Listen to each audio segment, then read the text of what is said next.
go ahead and move on to approval of the agenda for February 5th, 2025. Can I get a motion and a second, please? So moved.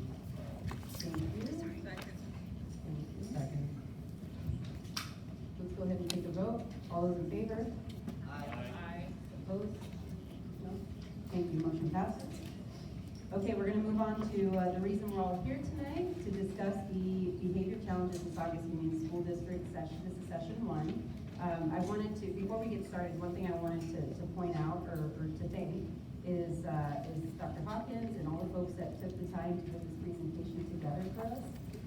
I think this is no surprise, right? This is a national issue, some of the behavior challenges that we're seeing. But I appreciate that our district is being proactive to talk about them. It's not always a comfortable topic to talk about, and I expect that we're going to have some positive things to say, we may have some negative things to say, and that's okay. But I appreciate the time that everyone took to put this together, and the time that we all get to spend to talk about our kids and how we make their experience in our schools better. So thank you guys for being here and for us doing that. With that, I will turn it over to Dr. Hopkins, who will go ahead and get us started.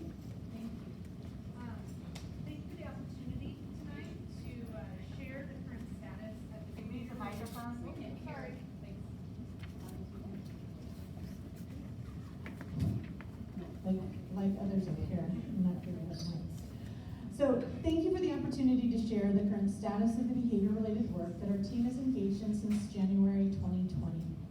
Each year has been a unique part of our journey, and every year we make refinements, changes, and improvements.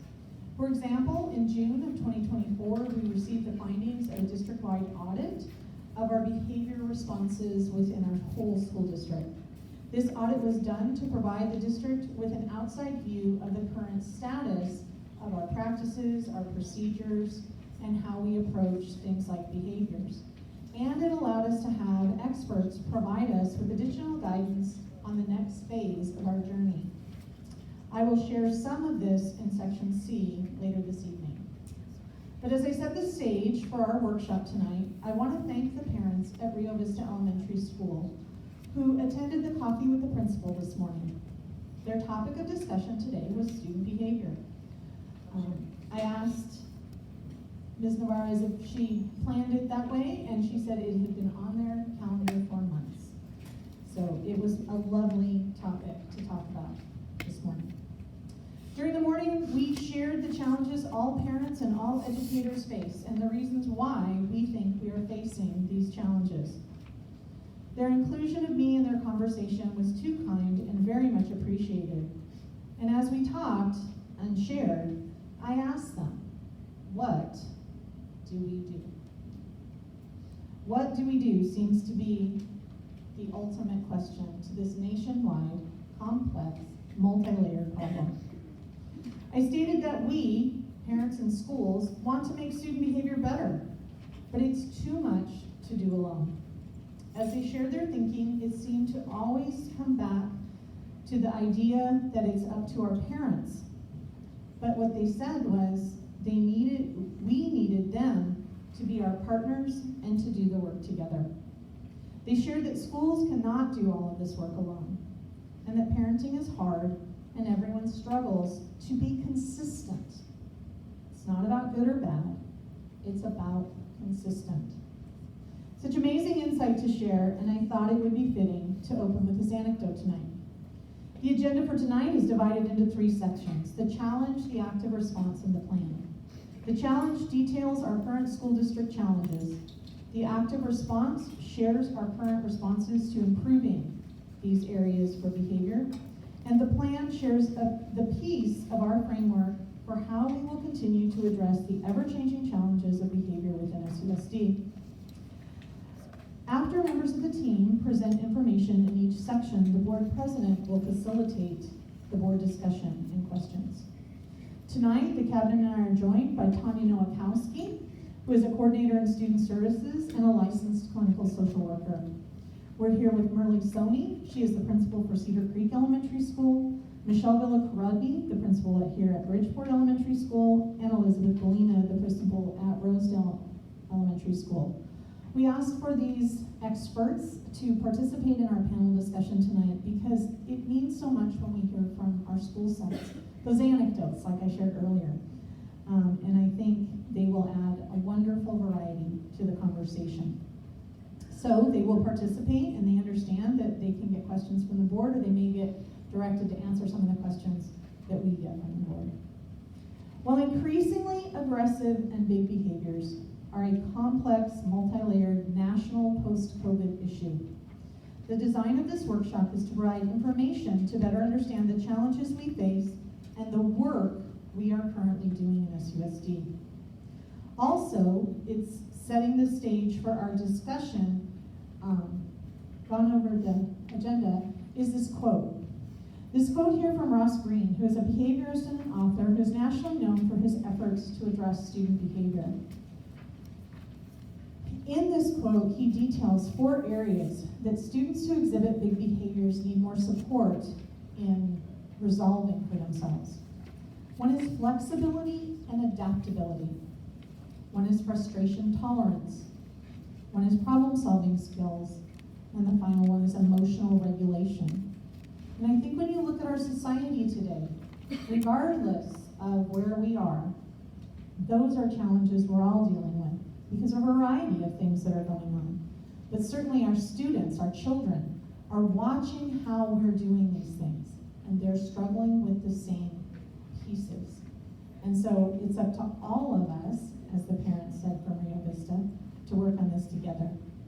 Behavior, regardless of the type, is a form of communication, and the team will talk about that tonight. It's learned both actively and passively. So yes, we teach kids good manners, what to do when they meet a new person, but we also teach them what to do passively when they're watching us interact with our friends, interact with people in public, interact with our other family members. They are watching. But it can be modified and changed to help students successfully navigate the 4 areas and become more in control of their individual emotions. By no means are we foolish enough to believe that we will eliminate every behavioral challenge in our schools. We understand that new kids are always coming and kids' lives are always changing. But how we react to them, how we support them, how we engage their parents in this process is a key piece. And so with that, I will turn it over to Ms. Berries and Ms. Nowakowski.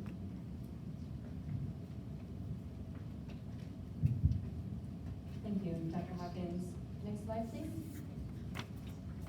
So we thought a good starting place would be to talk about what is challenging behavior and how do we define that. As we looked at the research and we continue to experience, all behavior is communication, and not only for students but also for adults. What we see is generally the big behavior, whether it's physical, verbal, or even nonverbal, but what we don't generally see or understand is what's the root cause, what's underneath that behavior. It's not until we talk to students and really ask them to try to understand what's happening for them where we can get to some of what's under that waterline. We also know that depending on what research you look at, communication is 73 to 90% nonverbal, and so there's generally some indicator of what might be happening for that student that either we're not aware of yet, or because we are teaching in a classroom or supporting other students, might have gotten missed. And so it's very important for us to really look at how do we support that student. With Dr. Hawkins's quote from Dr. Ross Green, he really comes from the frame of all big behaviors are the result of a lagging skill. And so how do we teach that student, whether it's the basics of their emotions, or how do you work through something when you're really frustrated, that grit, that growth mindset, how does that happen? Or I have the skills, but I can't deliver them in the context in which I want or need to, which we see often on the playground. A student might be able to use their skills in a small group setting, but out on the playground, there's way too much happening for them to actually tap into that skill set. Next slide, please. As Dr. Hawkins mentioned, behavior is learned, not only explicitly, but also implicitly. Kids, we are models, and even if it's not us as their family members or their adults that they are in school with, They see a multitude of things with social media, friends, community, etc. We know that behavior can be changed through teaching and reinforcing and giving replacement skills, but also we want to help students understand what is their own awareness and ability to manage, taking into context their neurological and developmental stage. We know that the frontal lobe doesn't develop fully until someone is 25. And so being an elementary only district, working with the littles, they don't have necessarily always the linguistic or the rational or the logical brain capacity to think through those things. Next slide, please. I think it's also important as we get started when we talk about defining what behavior is and giving context. It's also really important to talk about discipline or consequences. You're going to hear that throughout the presentation. And when we're talking about discipline or consequences, we're not talking about punishment. And so when you heard Dr. Hawkins and Ms. Nowakowski talk about the behaviors, there's a root cause. It is either a lacking skill of something, it's communication, they're communicating, they have a lacking skill. So we come from discipline or corrective actions from that frame, meaning that discipline is there, corrective measures are there to teach a skill, to correct the behavior. Students need disciplines to provide the guardrails of what they should and shouldn't do, right? And we talked about whether they're overtly witnessing that or sort of through teaching or seeing what's happening. The other thing that I think is really hard, and I have lots of conversations with parents about behavior and teachers about behavior, is when that big behavior is happening in your class, and the moment the student is doing that thing, we all want it to stop. Everybody wants it to stop. However, behavior change, behavior modification, skill acquisition takes time. Just like our students learning how to read, that takes time to learn, or math, any other skill. Teaching behavior, and I think sometimes we forget about that, they don't inherently come with those skills, takes time. So on here you see sort of that skill acquisition is that they have to have the skill, they need to know what they're supposed to do, they need to have a lot of time to practice that until it has some fluency or some automaticity. And then they have to take that skill and generalize it. You talked about having that skill in the classroom, but not on the playground because it's an unstructured environment. And so they sort of have to pass through those phases until they have learned that new skill. I know as adults, we can probably remember a time, something new that we had to learn and we went through that. We probably didn't realize we were going through that as we learned that new skill, but we were doing that. And again, all of that takes time, and it is frustrating when you have a student with a big behavior, but the goal is really to have a reduction in that behavior might still exist until, if ever, that student can find a different replacement behavior or extinguish that behavior altogether. Next slide, please.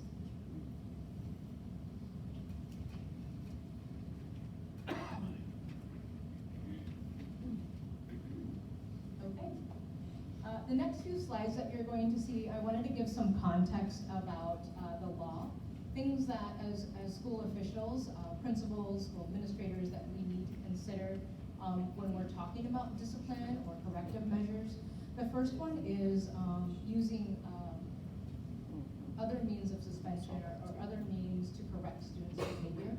And again, not to say that we don't ever suspend, and you'll see some of that in further slides further in the presentation, but we're obligated to use progressive discipline and find other ways that would turn the student's behavior around. Again, those teaching, those consequences, so that behavior won't happen again. Suspension doesn't always stop the behavior because we're not teaching them what to do.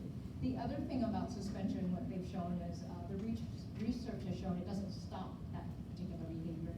And with students coming back from COVID and even pre-COVID, that students were missing lots of education. And so we know, because we've talked about attendance here a lot, that if students aren't in class, they're not getting that education. And so there was many students that were getting suspended, and they took a look at that. So, Ms. Ferris, can I also add? Yeah. For most of us in this room and most of us at this table, we didn't experience school when these particular laws were in place. We experienced school at a different time, even if it wasn't so much pre-COVID.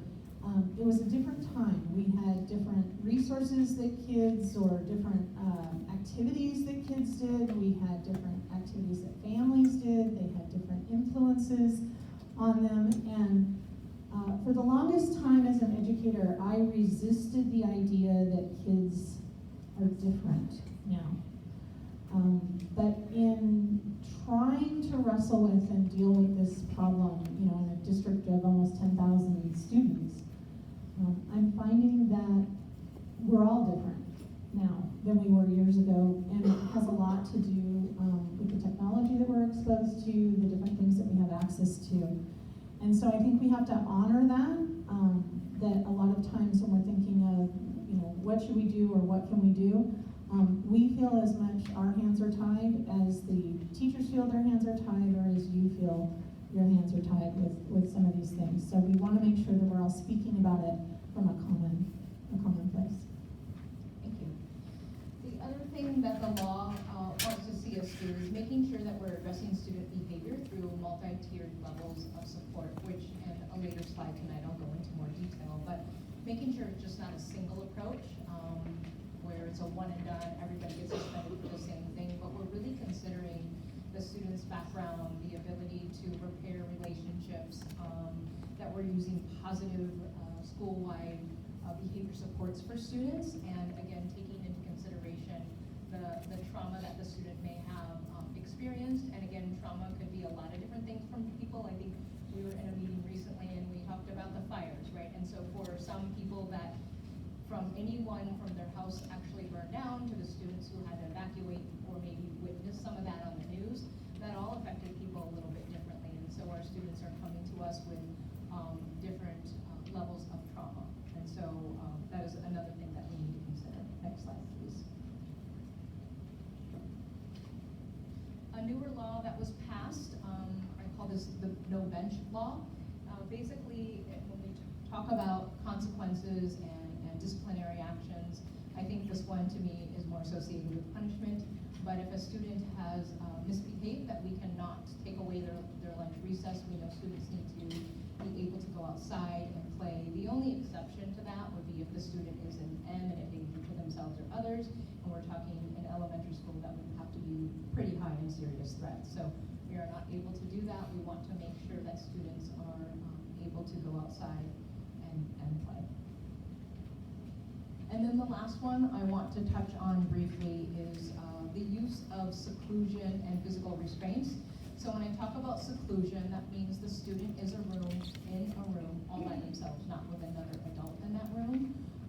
And there are laws about being able to not use that, specifically not locking that student in a room without adult supervision. The other one is physical restraints. The law in Ed Code goes through a lot of different things about how we can't do what types of physical restraints. But basically, as educators, we're always sort of in the mind frame of hands off for students. Even if a student may be pulling things off the wall or tipping over desks or throwing chairs, if they're just throwing them around generally, although we want that behavior to stop, maybe there's no other students in the room, that isn't an opportunity that we would put hands on a student. Now, if a student has a look from class and they're gonna dart out in front of traffic, that would be a time that we would wanna put our hands on students. So again, there are some laws that govern when we can actually use a physical restraint with students, and then laws about seclusion.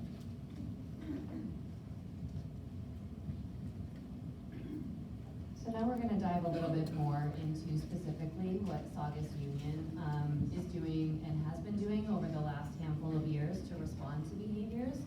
As Ms. Ferris mentioned, we use a tiered response, which means we have certain practices that are universal, and we call that Tier 1. That means all students on all campuses, whether they are considered special education or general education, have access to those practices, and those are things like having clear behavioral expectations, having social emotional instruction, having redirection and reteaching of expected behaviors.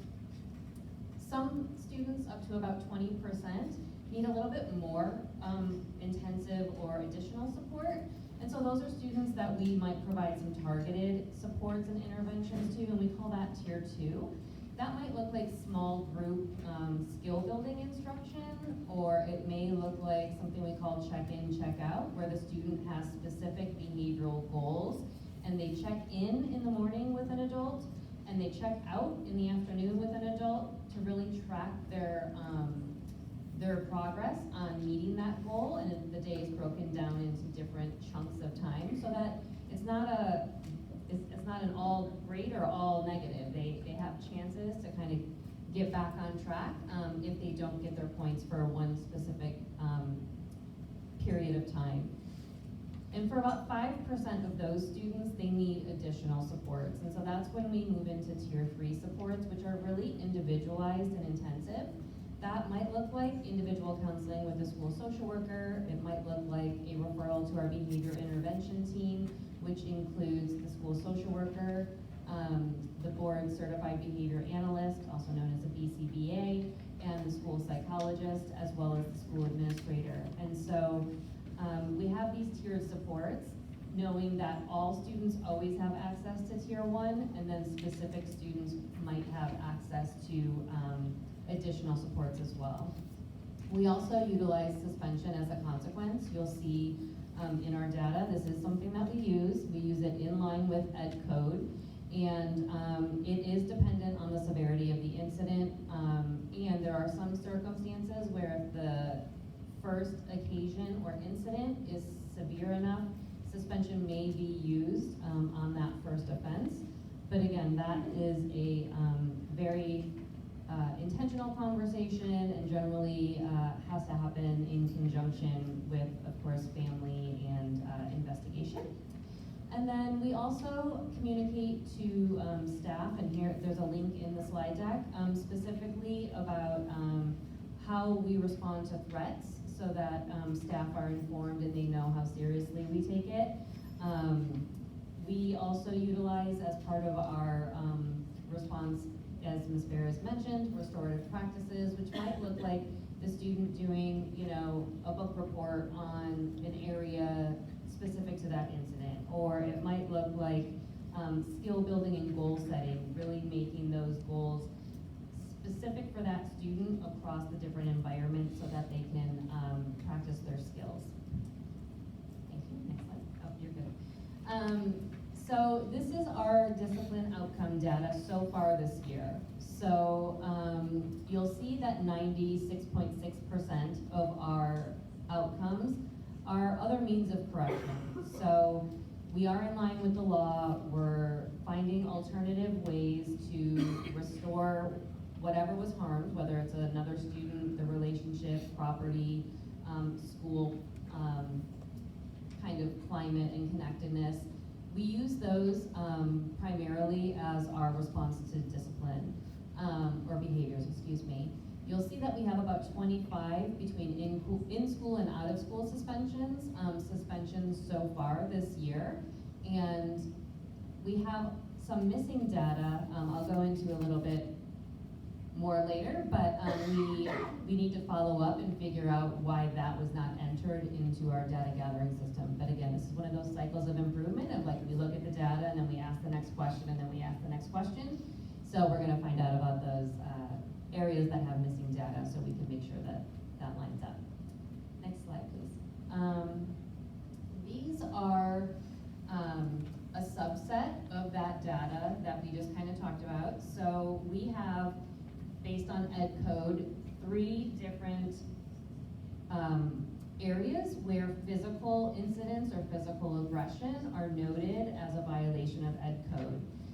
You'll see that we have these broken down into majors versus minors. And the way that that shows up is a minor behavior is something that is staff managed. So a teacher might be addressing it, or a campus supervisor might be addressing it with that student. And after that behavior, we ask that they enter what's called an office data referral, an ODR. You'll see that throughout.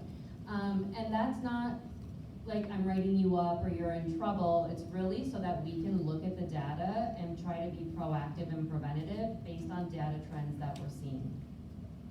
The major category is a behavior that has been addressed by administration. So it's been either frequent enough or significant enough that it has risen to the level of the site administrator needs to be addressing that and handling that behavior. majors under physical aggression. One is caused, attempted to cause, or threatened physical injury to another person. And so far this school year, that's been 8% total of our ODRs. The other major, again, these are administration handled, willfully used force or violence toward another person, not in self-defense. And that has been 7% of our total ODRs submitted so far this school year. When we get down to the minor, which again is staff managed, so administration may not be in the loop on this other than in this type of data reporting, that's 29% of our total ODRs submitted so far this year. So that might look like pushing someone on the playground or horseplay and then everybody falls down. So it's intended like it's not injurious. However, there may be some intention around getting physical with somebody. This is behavior data that we reported to the board after the close of last school year, and it looks a little bit different because we changed data collection systems over the summer. But this is important because while the data presentation looks different, it's important to note that last year, 10 of our school sites, the most frequent behavior was that minor physical contact, which is currently our largest one at 29%. And then 3 sites had physical aggression, which were those major categories.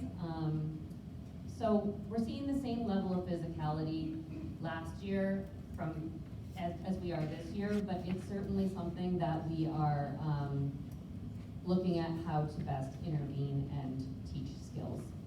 Next slide, please. Oh, actually, I'm sorry, can you go back one moment?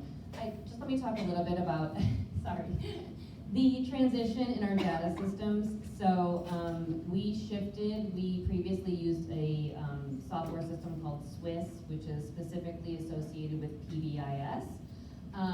We shifted away from SWIS and instead are now using our Infinite Campus Student Information System and Panorama, which allows us to still collect the same type of data, but it's not specifically tied to PBIS as a program or a system.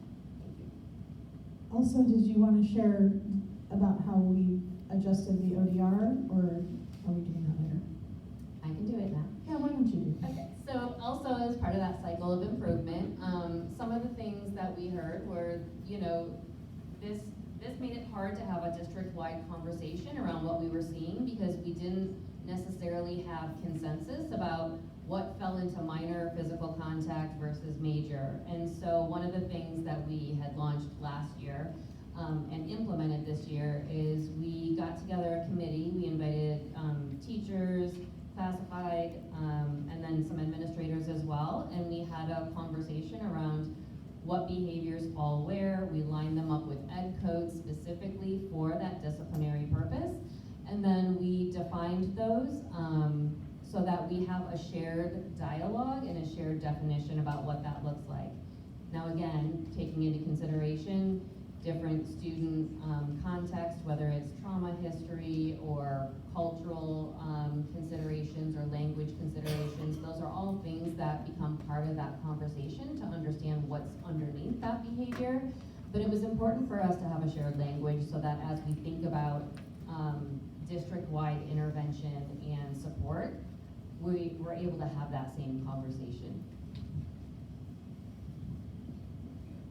I'm going to talk a little bit about some other pieces of data that we keep or we collect related to behavior. The first one I track and I keep is all of the sort of formal reports of bullying. If you notice in 22-23, there were about 80 incidents that were reported, and the numbers don't add up to 100% because we didn't have a great way. We talk about the continuous cycle of improvement. We recognized we didn't have a really good way to make sure that we were in a centralized location, collecting all of that information, analyzing that, and getting those outcomes. So between 2022 and 2023, we revised our forms, we revised our process, we had training with administration, and so That new process that we have, you'll see in 23 and this year. This year to date, we have 55 complaints. There are 16 in process, and we do have a timeline for when a complaint is made and when we have those conversations with families and the outcomes and the corrective measures of what we're going to do with our families for that. And in terms of that, a teacher can report bullying, a student can report bullying, or a parent, even a community member. Next slide, please. Another piece of data that we collect is our threat and risk assessments, and so this is any time that we have to do an assessment on a student, and it's not like they sit down and get a test, but it's more an assessment we're doing to evaluate the situation. The threat assessment specifically is when a student makes a verbal threat. It could be verbal, physical. Typically involves weapons of some kind. We've had young students say, I have a sticky bomb, I'm not really sure what that is, but we take all of our threats seriously, and there's a letter that we sent to the community to help that, because in our process we do contact law enforcement, and every threat that we hear from students with bombs, guns, something like that, we follow up on, and we take that very seriously. The risk assessments are when a student makes a self-harm statement, or maybe it's a drawing or something in their journal that they want to harm themselves or have thoughts of harming themselves. And so again, you can see the data that we have. And again, 2022 to 23, we were beginning to sort of centralize and collect that. Last year, again, in that continuous improvement cycle, we rehauled our forms and our process to make sure that we're encompassing all the things that we wanted. We were following the right protocols. We were making sure that the students got the right support. And so we worked really closely with our HR department, our risk management, to make sure all of those forms kind of checked all those boxes, as well as student services. And the thing that I really want to point out here, I think, as I've worked in K-8, K-6, all the way through a large high school district, and I think people don't think about young elementary students as wanting to harm themselves. And when we take a look at the numbers, and we feel it, the teachers out there, administrators, we know our students are dealing with lots of complex issues, to the extent we have young students feeling, wishing, thinking, stating that they wish some self-harm on themselves. So I just think that's a really key thing to keep in mind. Next slide, please. So this is a reflection of our behavior support referrals. So we talk about big behaviors, and the data we've covered up to this point have been really around specific incidents. This is a more global support that is offered to students. You'll see in the red bar that is from last school year. We had a district-wide team called the Proactive Problem Solving Team, and they were able to support 40 students district-wide last year. And what we were finding was that we were essentially deploying people, remediating a situation, and then the next kid was right behind on the referral list. And so what we've evolved to this year, that district-wide team no longer exists, but we've really invested in building site capacity. And so the behavior intervention team exists at every school site. It includes the school social worker, the board certified behavior analyst, the school social worker, and the administrator.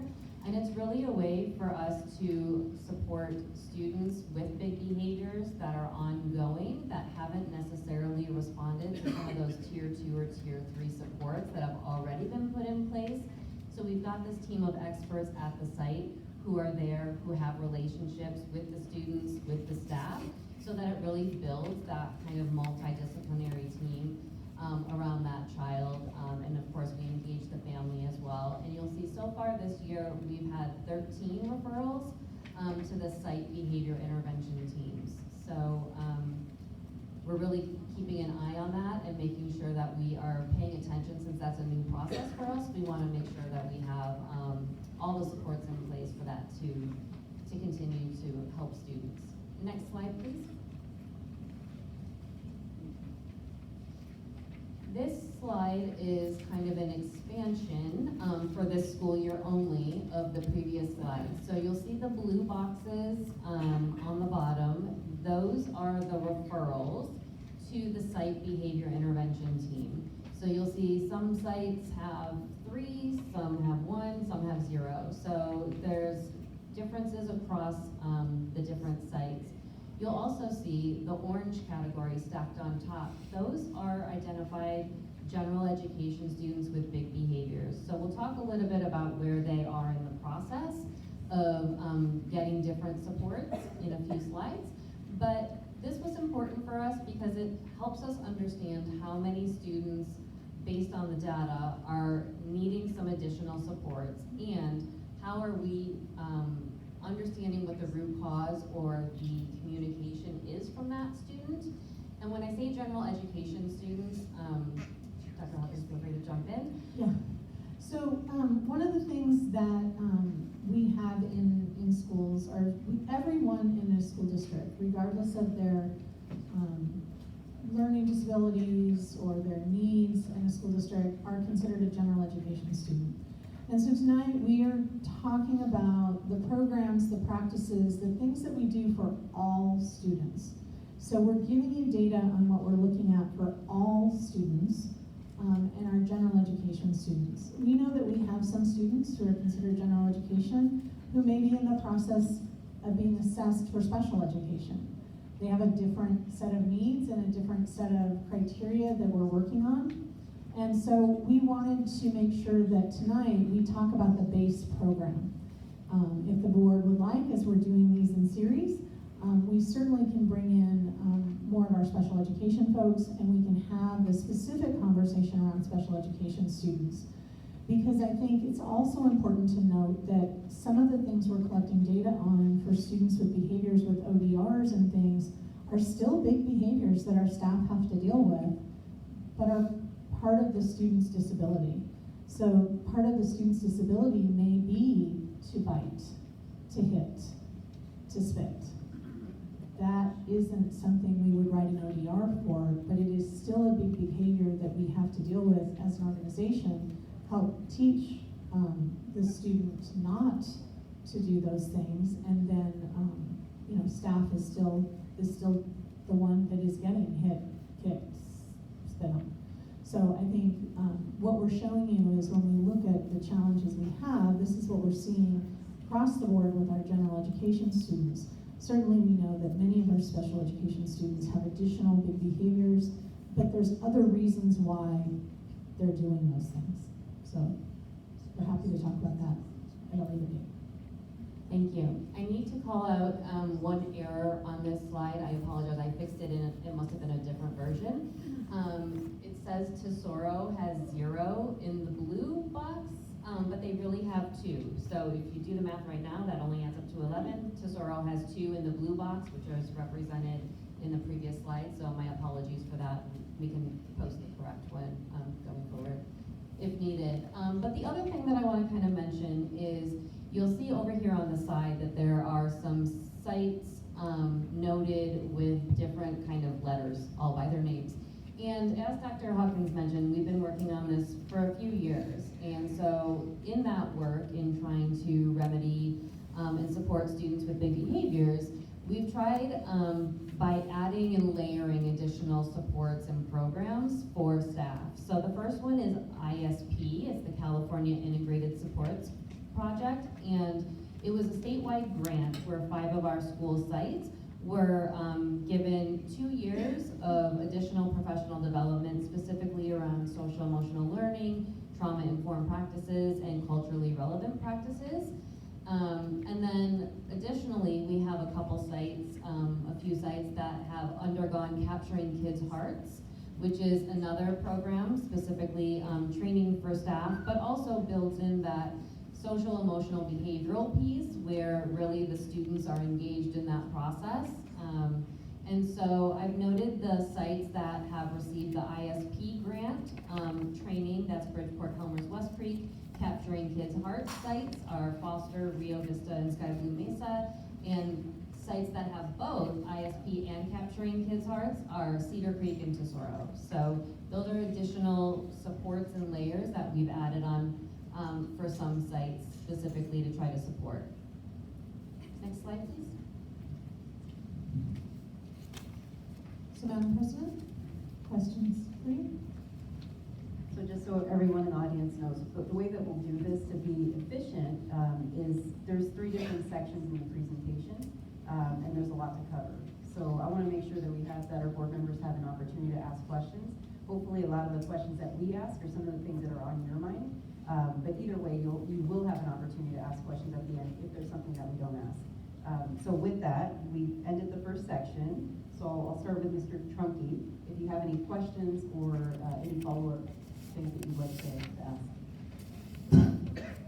Excuse me, thank you, Madam President. First, I just want to say thank you to everyone for coming here tonight. I also want to thank our district staff, teachers, and classified employees for their collaboration on this issue. Saugus is not unique in facing the issue of student behaviors, nor is the issue a recent one. Challenges with student behaviors have been and will continue to be an issue for all school districts. What is most important to recognize, in my opinion, is SUSD's commitment to a cycle of self-evaluation and continuous improvement that has been a part of our district culture for many years. I have seen this firsthand during my 15+ years of attendance at board meetings as both a parent and governing board member. And I will add that the district has always fostered and encouraged stakeholder participation, input, and feedback in many ways. Some examples are our annual LCAP process, which includes multiple stakeholder input meetings, parent engagement workshops, PAC meetings, DLAC meetings, the special education local plan area citizens advisory committee meetings and workshops, professional development workshops, special board meetings, including our annual review of site data, the special needs committee meetings, coffees with the principal, and site council meetings, all of which are open for public participation. And with that, just a few questions on this first section. First, on page 6, where you talk about behavior which is learned, but then it talks about can be changed through teaching. I think it's important to understand a distinction between the word can and will, and also that teaching is just not the responsibility of teachers, but of many. Could you elaborate perhaps a little bit on some of that? When we talk about teaching a student changing their behavior, right? And I think I've had a lot of conversations about this. And when we talk about students and behavior, I think it's important to recognize that sometimes a student might always, or a child might always have the behavior, but our goal is to really reduce that behavior. And again, is teaching that skill. So I'm going to use an example of a child who's tantruming for candy, right? And so they may not have, we talk about a need, right, or a lacking skill. So they have a need for candy, but they may have a lacking skill for communication. And so if we, tell the student or tell the child no, we're not really telling them what we want. And so I think as parents, we inherently say, do you want candy? Use your words, on all of that. And then we reinforce when they are performing or doing what we want to do. It could also be that we're giving them a replacement behavior. So for a student that elopes out of the classroom, maybe they say, I need a break. So again, when we see that student get up, and it may not be in that moment because again, their brain is in that flight or fight or whatever, and that is not a time where their executive functioning part of their brain is active and they cannot take actively in that lesson. But when you do this, ask for a break. And so we're teaching that in a direct teaching way, explicitly in the beginning, and then again, as we go through that progression of teaching skills, we're going to try to do it in the moment to see if the student's successful, and we're going to reward them or whatever that works for the student when they're doing that, and then correcting them or having them walk through that when they're not able to do that. Thank you. Next, there were several pages having to deal with the California Education Code. I wondered if you could comment real quickly on what the genesis of Education Code and changes in Education Code are. I know that we always update our board policies every time that there's a change in Education Code, which we do on a fairly regular basis. It seems like there has been a lot of changes in these particular code sections over the last 5 or 6 years. Maybe you could address that just a little bit as well.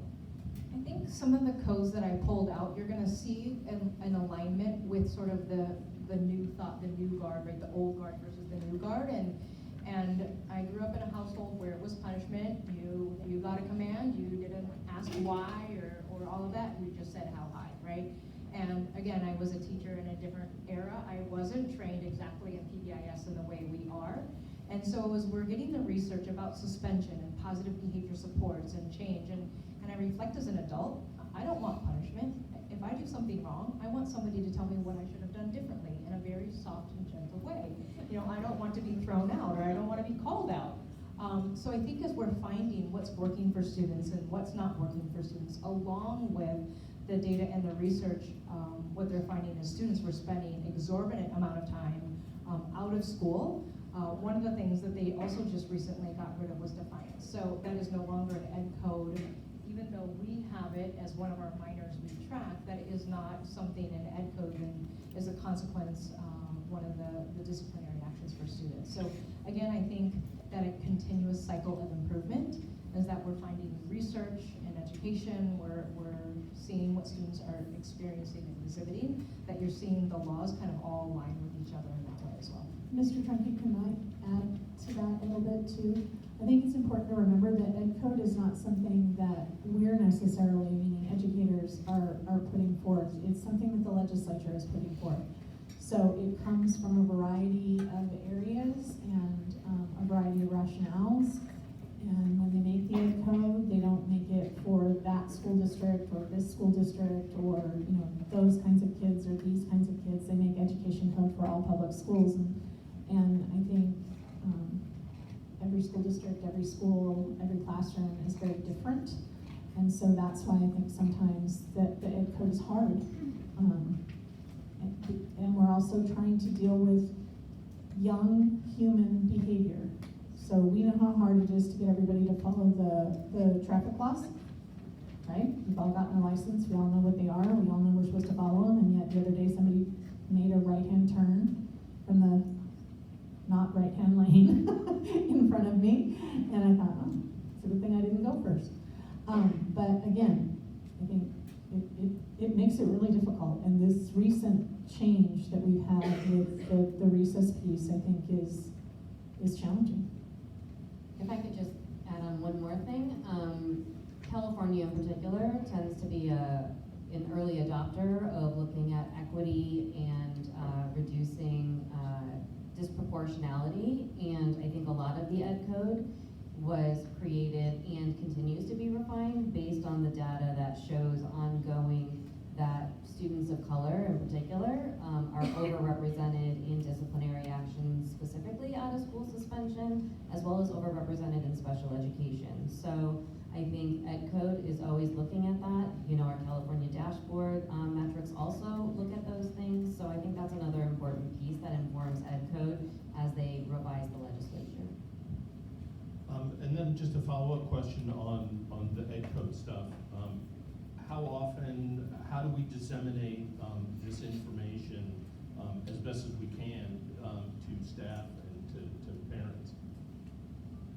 So I think when it's something that applies to our school staff, one of the things that I try to do is share that at one of our administrative meetings, and then the administrators are then sharing that with their staff. If it's something that's more in-depth and we need training, then I think we take those opportunities individually and figure out where we need to go there if it's more in-depth. But I think what we've been learning over time is while we are trying communication is a challenging piece, right? So like we want the communication, we don't want to not know what's going on, but it can't be too long and it can't be too detailed and it can't be too this, and there's all these rules around how it can be in order to get someone to actually read it. When you're trying to communicate changes in education code, it's not something you can generally do in a quick 2-bullet email, right? So what we're starting to do as a district is we're starting to create sort of like the FAQ that we embedded in here, as a way to send to all staff some of that information. We have relied a lot on our principals, and I think they've done an outstanding job. But we're also, there's not a written document to go back to, and so then you have to search through the emails and find it. So I think we're doing that better, and I know as a cabinet, we've been talking about different ways we can do that better. Not necessarily creating huge handbooks, because I don't think in the middle of a crisis, somebody's gonna go find that handbook. But I also think on occasion being able to reference it, and I think for classroom teachers in particular, or classified staff in particular, you know, we all deal with ed code and policy changes and rules and the lawyers and all of those things all day long. And we get the opportunity to see all the different challenges that happen all across the school district. When you have 10,000 students and 14,000 parents and 1,400 employees, you're gonna see a lot of stuff, right? But if I'm a teacher in a classroom and I worked in this one particular school for most of my career in the same grade level and the same thing, I'm not gonna have all of those experiences, so I'm not going to know that this law changed or why it changed or how it's impacting it. I'm just gonna wonder, like, why aren't you taking recess away from this kid? Because you always did it before. And I think when I look at that, it's finding that balance of helping everybody in the organization to really understand at a level where they won't feel frustrated, and yet also not overwhelm them with all the details that they don't need to have because they're doing something, a completely different job. So we're working on it. Another question quickly on page 18, where we talked about the behavior support referrals. Who exactly can make those referrals? How does that process work? So this year currently, those referrals go through what's called the Student Success Study Team process, and Ms. Ferris will go over that in a next section. But generally, it's after those tier 2 supports have been implemented, and then some tier 3 is really when that referral happens. And at that table is generally the teacher, the administrator, the school social worker, the family, and so it's really a team conversation around referring to this team for that more in-depth analysis of what's happening for that student, and really creating a partnered plan around what supports might benefit that student. And then my last question on the next page, on page 19, where you talk about the ISP grant sites, the Capturing Kids' Hearts sites, and then the sites that have both. I know specifically the Capturing Kids' Hearts is relatively new. What are the plans to expand those to other sites and have more capacity at each of our sites? So we're fortunate enough to have the early adopter on our panel tonight, Mrs. Sony. Her school adopted it and has been working with this for the last couple of years. We had the opportunity to work with a few sites this summer. It's a full 2-day training that we have, and so we've been working very closely with our Teachers Association and how we would do that. It's best implemented or trained when it's your entire staff all together. And we weren't able to get enough trainers for our November 1st date. It's virtually impossible to sub out an entire school. Highly not recommended. And so we're looking at finishing up those later in the summer. I know Mr. Clement has already put together the contracts and things, and we've already been working, I'm seeing her over there, with Ms. Valdez and her team. It's fortunate that our teachers union president is at Sky Blue and had participated in it, and so it's been very helpful. There? Yeah, let me know you were. And that's it for me. Thank you. Thank you all for, thank you guys for putting all this together, and thank you for setting this up for us. And thank you to all of you for coming out, even though there's no staff. And no naps. Okay, I don't know that I have questions, I have more comments. That behavior is learned, like I would say 99.9% of the time that's true, but every once in a while you hear an example of, like the perfect parents that I think just doesn't come around. It's not really a question, I just want to acknowledge that. Doesn't have to be learned from their parents, can be learned from a variety of places. True.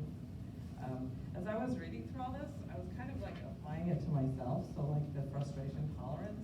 You know, the kids are together like all day long, and even if they're going out to recess or lunch, they're still together. And like when we're working, if we go out to lunch, you know, we can drive off and be alone for an hour. I don't know the relevance of that, but, and I appreciate the, you know, clearly defining what is big behavior, and I know defiance is not on there, but I just, you know, I thought about my daughter when she was little, because she was pretty mouthy, but she was just sticking up for herself, which I appreciated, and, you know, my parents' friends thought she was sassy and rude, but that's, you know, goes back to like different generations seeing it differently. Ms. Cooper, can I add on to that comment? So that comment speaks to a lot of the challenge, right?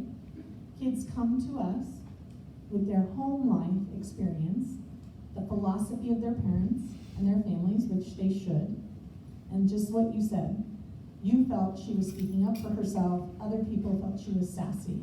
They come into a different environment with a different set of rules and a different set of expectations, and the behavior that they learned or they were praised for may not be valued in this new situation. And they're children, so they don't understand why suddenly it's different, and it takes a long time for us to help them understand that. We're not trying to change the parenting, but we're trying to cope in a setting that has everybody in it together, you know, 28 kids, and how we're working through that. And I think the other hard part about that is then we work on that for 5 days, and then 2 days they go home and it's very different again, right? And then they come back and we work on it for 5 more days, but we're, depending on the age of the student, we're kind of starting over. And so it's a challenge as an educator. And so I think Mr. Watson and I were talking earlier this evening about some things we need to do. I have a kind of an odd question. Like, I know we're not allowed, or you know, teachers, like nobody like supposed to get physical or you know like grab the children or anything. Where's the law on hugs? Where's the law on a hug? Yeah, because I mean, honestly, like you know, I know why it's not okay most of the time, I know. but it just seems like you know when you're working with small children, it would be helpful. As an educator, we're not in this for the money. We're not in this for maybe a little bit for the vacation time, but we love kids, and we are nurturers, especially in elementary school. I know secondary is very different, but we are nurturers all day long.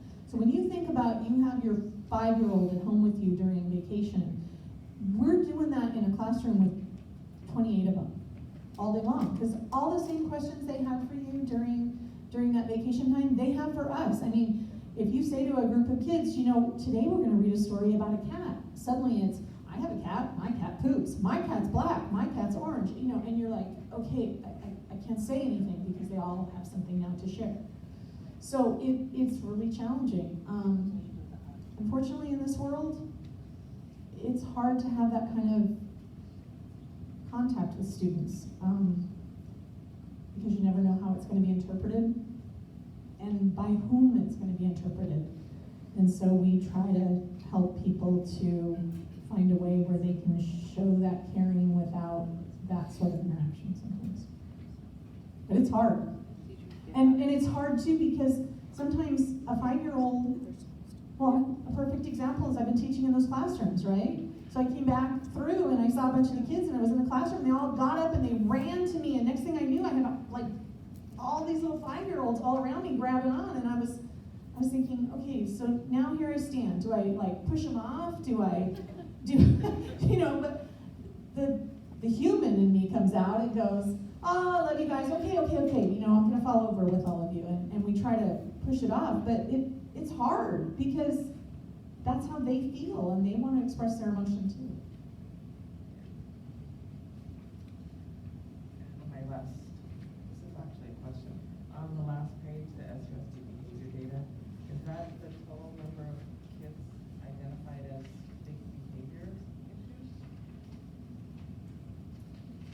Yes, in general education right now, that is the total number. Now, that doesn't mean there wasn't a single big behavior that we would find in that ODR data. But these are students that are receiving like tier 2 or tier 3 supports in the general education setting. So this would be most likely like figures. That's correct.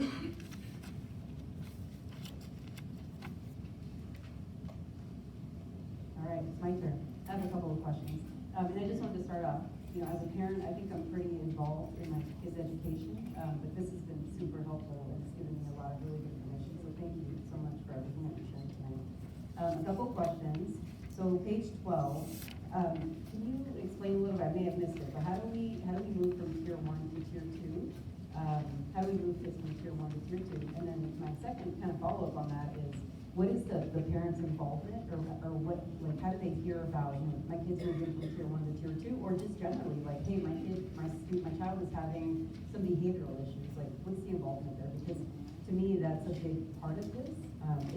I absolutely, it's not a teacher's responsibility to raise the child. It's really a collective effort. It's the families, it's the administrators, it's everybody working together. And I just want to make sure that we're not missing that piece of the parents, right? So help me understand that. Of course. Well, I just wasn't sure if you wanted to wait till we went over the MTSS piece and reference how the kids help. Are you okay? Because we're gonna do that, that's like the next slide. Sorry, I do that a lot. I always jump ahead. That's So- okay. Okay, we're gonna come back to that. And another question, what is in-school suspension? What does that mean?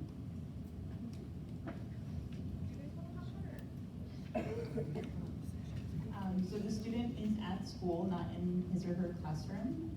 Here, generally speaking, it's either with myself or the assistant principal, receiving instruction, right? Still doing schoolwork. If there might be another person that would help if like I needed to go and do something like behaviorist or school psychologist. But sometime during the day, we're taking time to actually give instruction and what behavior we're looking to put off and what behavior we're looking to put on.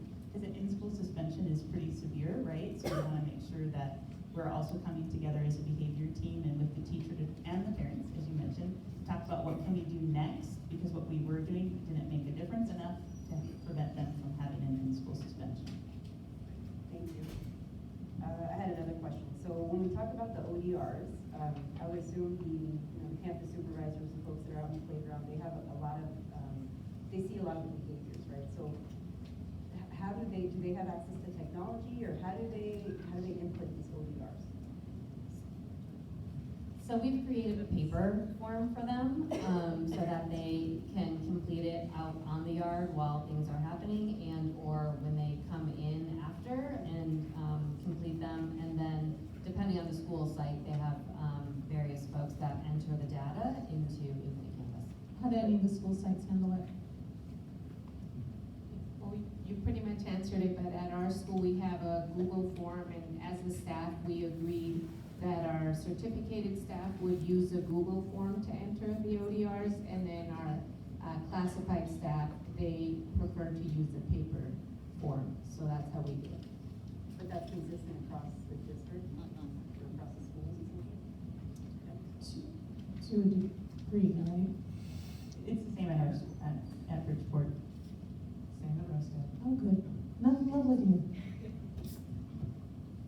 So there's different systems, but there is a way for each of the schools, or sorry, the campus supervisors to report things that are happening out on the playground. I just think it's really important because they probably see a lot of the behavior issues, right? Ms. Garibay, I think it's important to note that it would sound then like we just told all of them how to do that and that we're doing it district-wide. We have the most amazing group of principals, most of whom are here tonight. They collaborate. So when we say to them, okay, we've got this thing that we need you to do, and we're going to give you sort of the freedom to how you get it done, kind of thing, then they all sit down and collaborate and decide how they're going to do it, and they create a district thing out of it without the district people creating the thing. So it helps with some consistency too, but that's usually what we find. Yeah, I guess the point I was trying to make is that we want to make it easy, right? So as long as it's consistent, based on whatever the needs are of each school, and we're doing it, and it's easy for the staff to do it, I think that's important. So that's it for me. Thank you.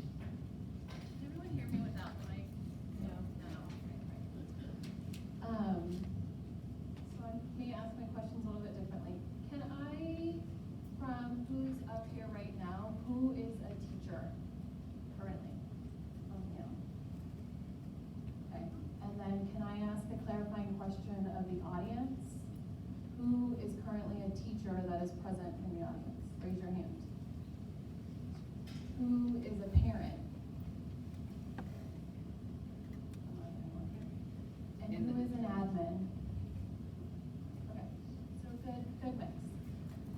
I think my first feedback, and maybe something that we can change for the next meeting in May, I think, or June, is to have representation on the panel from both a parent, a teacher, and an admin perspective, so that we're hearing all points of view based on what's happening within the district. I think if maybe we can modify that for the next time, I think that definitely would be beneficial.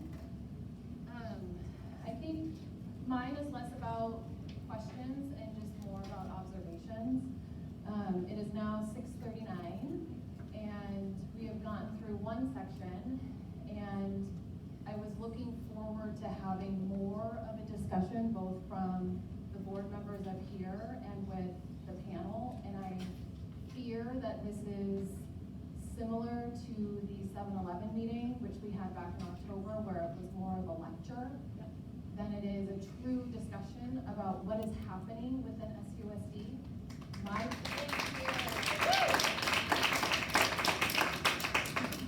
My perspective about this is it's not, and please, I'm happy that there's public comment after this, so I urge whomever wants to speak, please hold me accountable and tell me no, that's not true.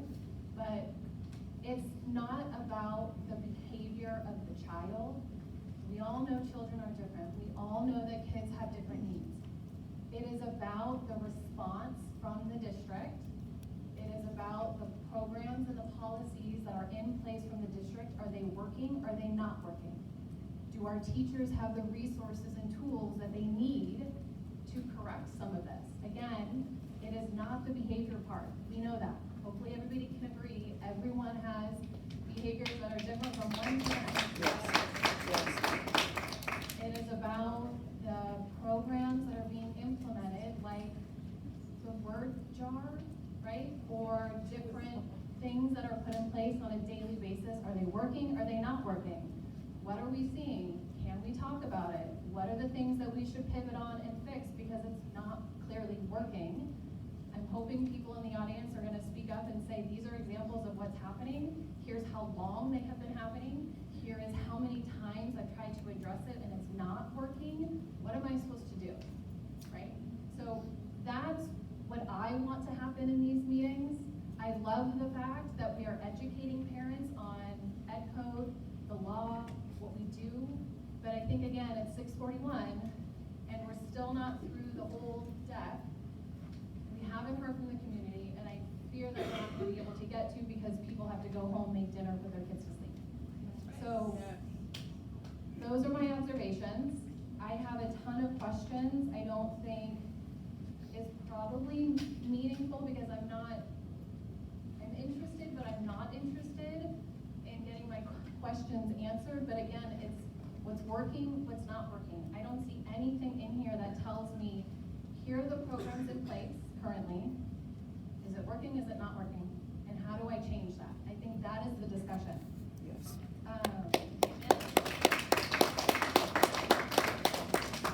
Again, I only hear words about suspension or seclusion, right? It's not about that, right? That's the extreme. It's what do you do in the beginning, right?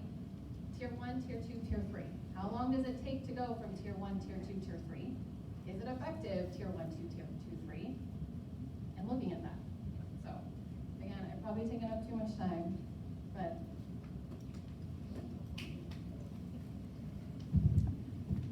I don't think you took up too much time, and you made some good points. And I agree with you. I think this helps provide the base and the context. But it's looking at, okay, what's going on, what's working, what's not working, and then the why, so that you know what needs to be adjusted. Just a couple of comments and a question or two. Mrs. Maris, I appreciate the no bench law, just coming as someone who raised a child who was literally victimized by a bench. think it's a great idea. The behavior intervention teams being moved to teams that are 100% site-based. I appreciate that those teams that are interacting with students that are communicating in the ways that they are being worked with, or these teams are being comprised by people that are on campus every day and familiar to the students' environments. Slides 14 and 15 indicate some of the reasons that ODRs have been issued, but it's some of them, right? What other types of behaviors are we documenting that aren't showing up here?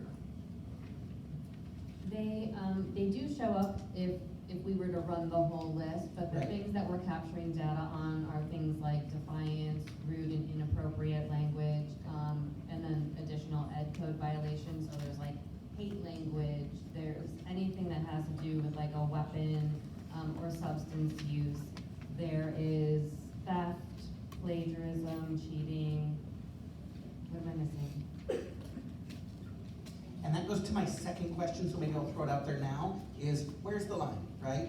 Because like to the little comment that we saw, kid talking in class versus hate speech, things like that. Where's kind of that line between, this gets an ODR, yeah, but it's one of the lower end things, versus this is one of the higher end things that doesn't?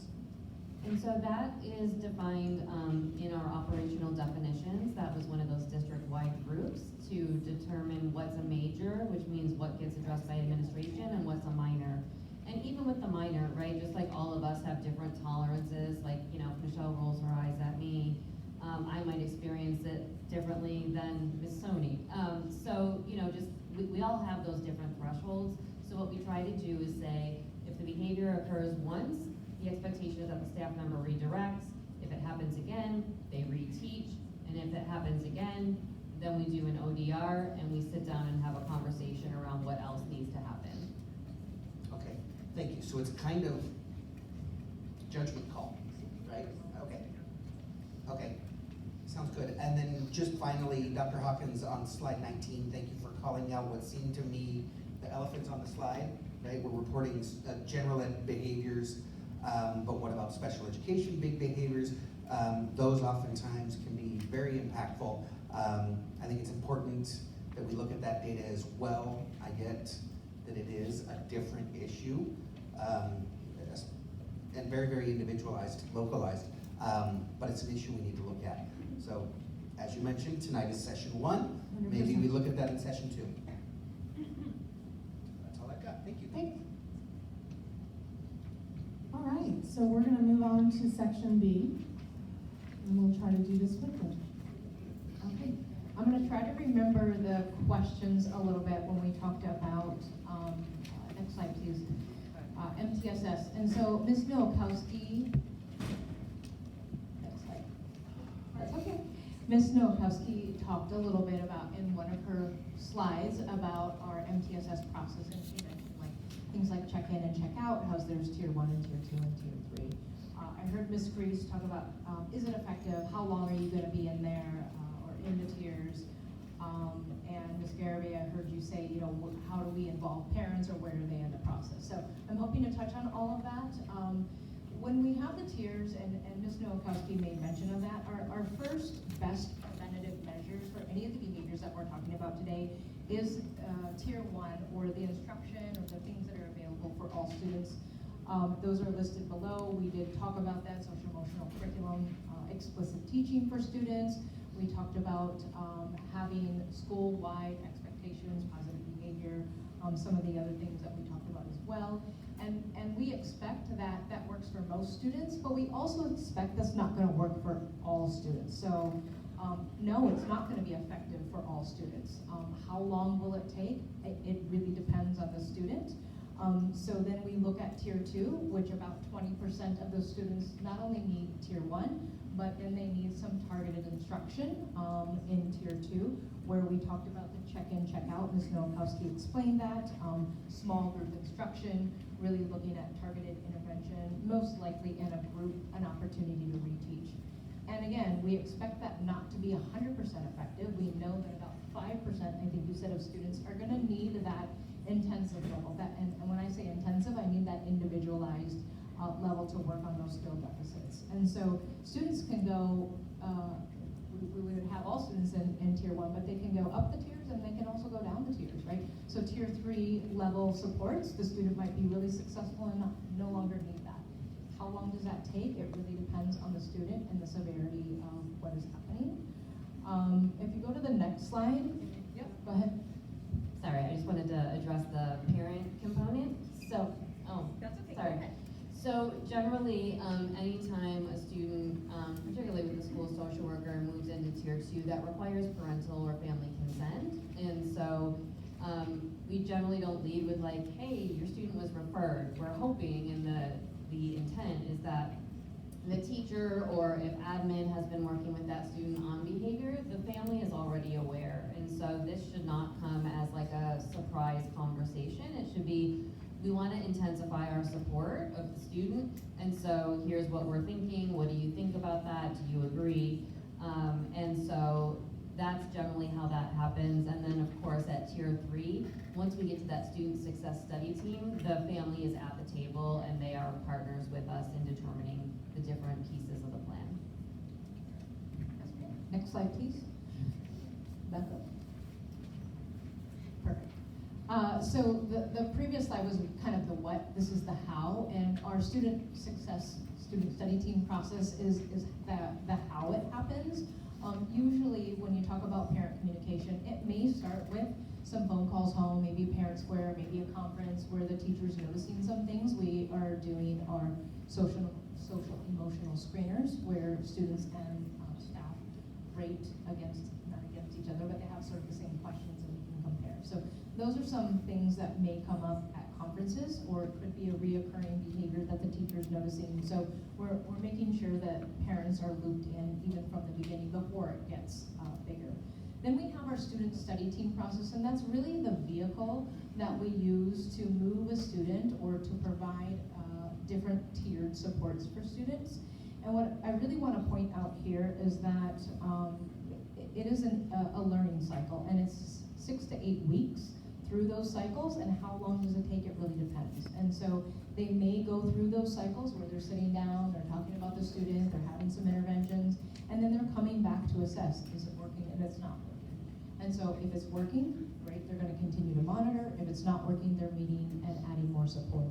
A student may go through some of those cycles. Some of the students that you saw as big behavior in the orange that hadn't yet been identified, they are in that cycle, but yet haven't met that threshold yet. And as we go through that process, when we may have an internal meeting first where everybody's talking, what does the student need? But when we get into creating a plan, we're bringing that parent in so they can be part of that process. Again, Dr. Hawkins talked about, we have the students for a certain amount of time and then they go back into the home. So we really want to find out, what is your parenting style? What's happening at home? What are you struggling with? How do you deal with this? Are you seeing the same thing? So then we're all on the same page and we're applying the strategies consistently. Next slide, please. So this is some of the research, and CASTLE is a national organization. It stands for the Collaborative for Academic, Social, and Emotional Learning. And they're really a national research and research organization that studies social emotional learning and its impacts on academic performance. So some of the findings you can see up here, I'm not going to read them all to you, but the survey data has been consistent for about the last 20 years that social emotional learning and skills improve student academic performance. Next slide, please. This is some additional research, specifically around positive behavior programs. So it doesn't specifically spell out PBIS, but it is that positive, reinforcing, clear behavior expectations. Results in improved student outcomes, again, academically, but also social emotionally. There is that reduced exclusionary discipline, primarily suspension, expulsion, and that it does result in improved teacher outcomes. So there's a higher level of school safety, and the school climate and connectedness is improved and increased as well. Next slide, please.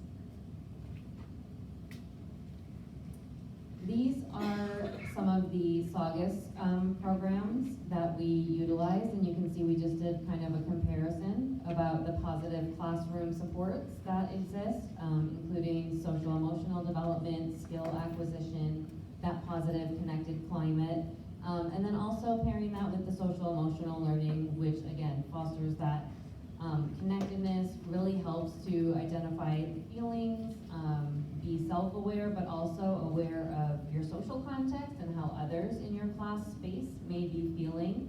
And that when both of those are implemented with fidelity, that they result in a reduction in behavior issues. And that attention to fidelity is always kind of the most challenging piece, because there's, depending on what program you're implementing, there are kind of touch points and or data measures where you can assess how in line with fidelity you are with what the indicators are of implementation. Next slide, please.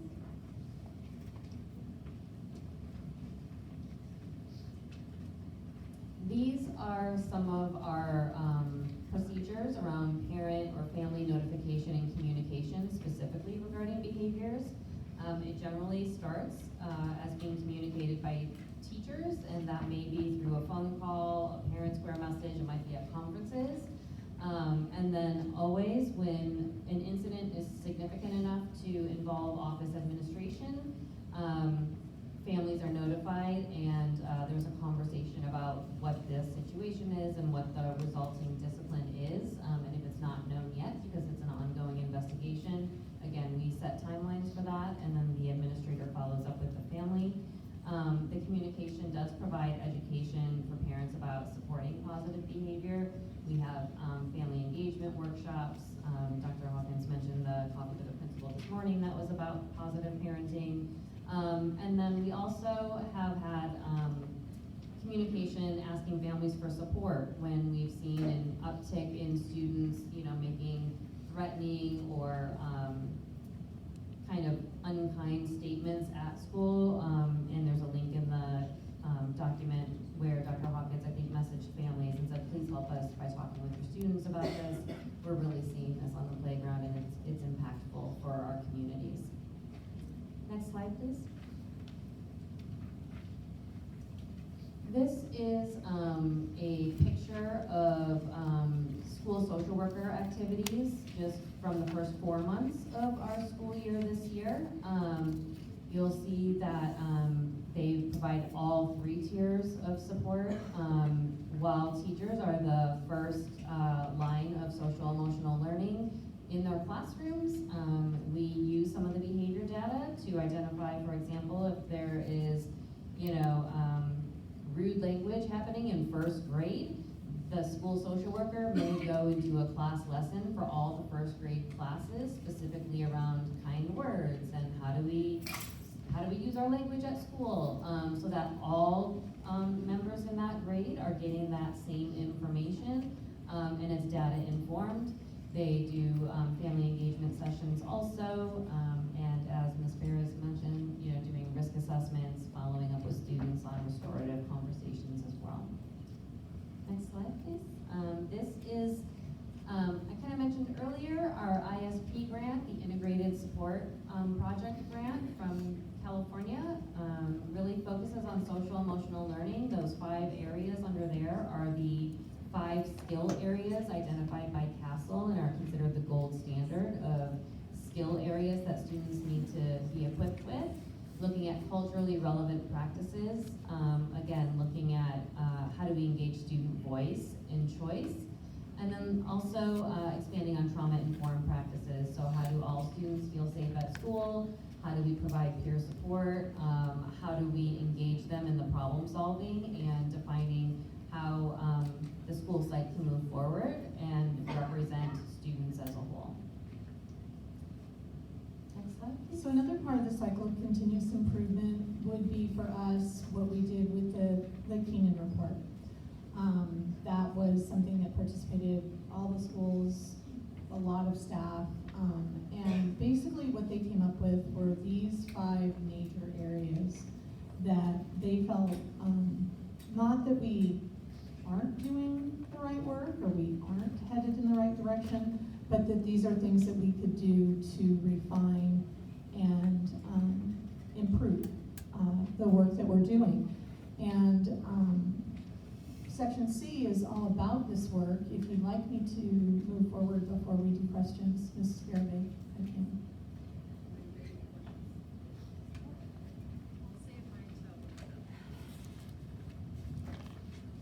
So the plan. So within that particular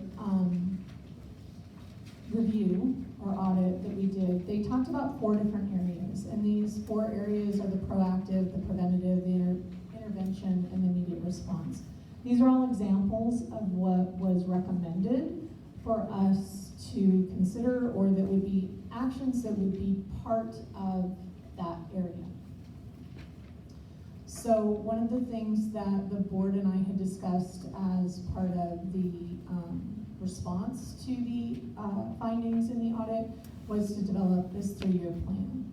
And in that, we developed a 3-year plan. These are highlighted items from what we're doing in each of the areas as part of year 1. And we've done or accomplished a lot of the things that are in here, as far as like investigating an anonymous reporting system down here in immediate response, or revising our threat assessment protocol.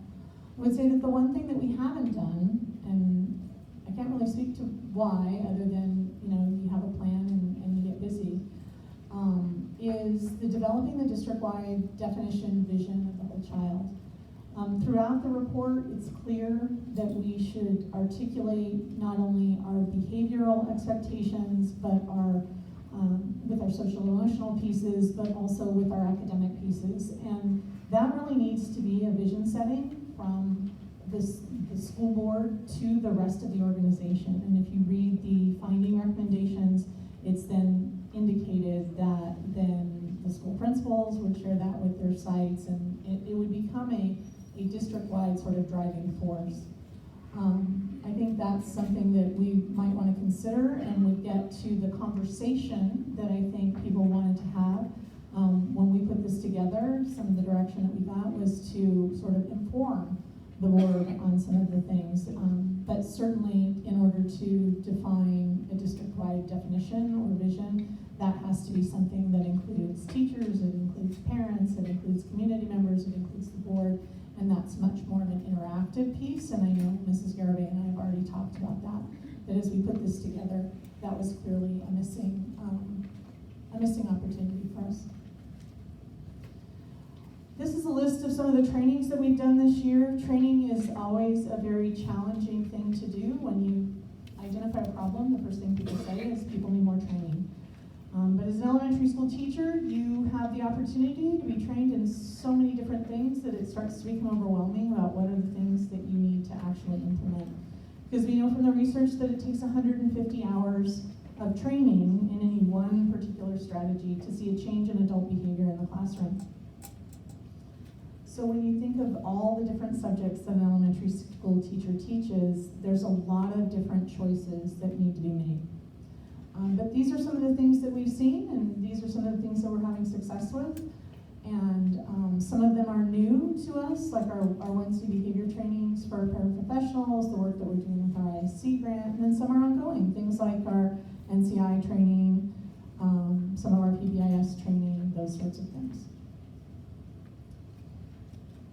And then finally, this is the Behavior Council, and I think this gets to the point that was made about all the teachers in the audience and the different folks within the organization. Clearly, in the plan, it indicates that we need to have groups of teachers having these discussions. You heard Ms. Nowakowski mention that she's had groups of teachers for different aspects of what we've been doing.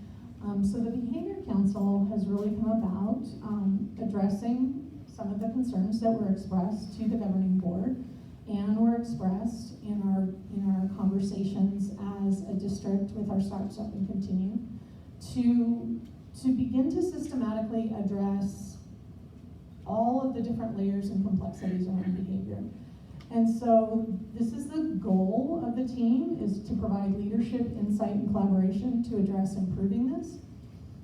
There's representation from every school site. There's at least 2 teachers from every school site. There's all of our behaviorists and all of our school social workers.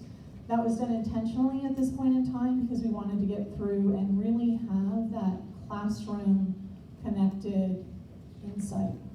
Eventually, administrators will be included, classified staff will be included, and then we're planning on the parent piece that we've talked about. So I think eventually different groups will have a different say. But what we've talked about at our first meeting with the Behavior Council is how all of these areas represent the complexities of addressing behavior, changing behavior, improving behavior.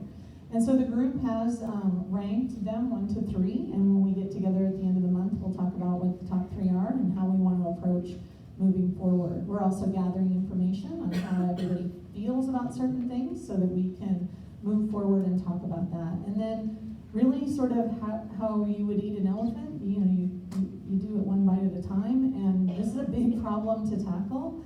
And because we have 50 people in a room doesn't mean that everybody's going to buy into what those 50 people decide we need to do. So they've agreed that they would be sort of ambassadors to their school site, and they would be sharing not only what the group is doing with their school site, but gathering information from their fellow teachers to bring back to the committee. So I'm really excited about it. I'm excited about the difficult conversations because, as I've said, and I think Ms. Boydston commented on it last night,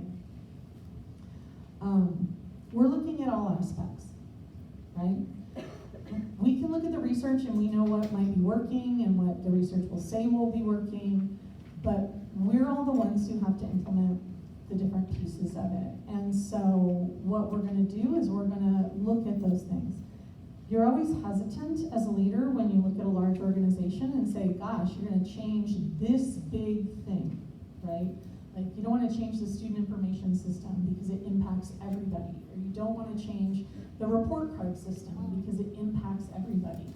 But sometimes you're gonna have to do that. And so I know that we had talked about, both in the 3-year plan and then we talked about it again on November 1st, the idea of the challenges around looking at a new social emotional curriculum.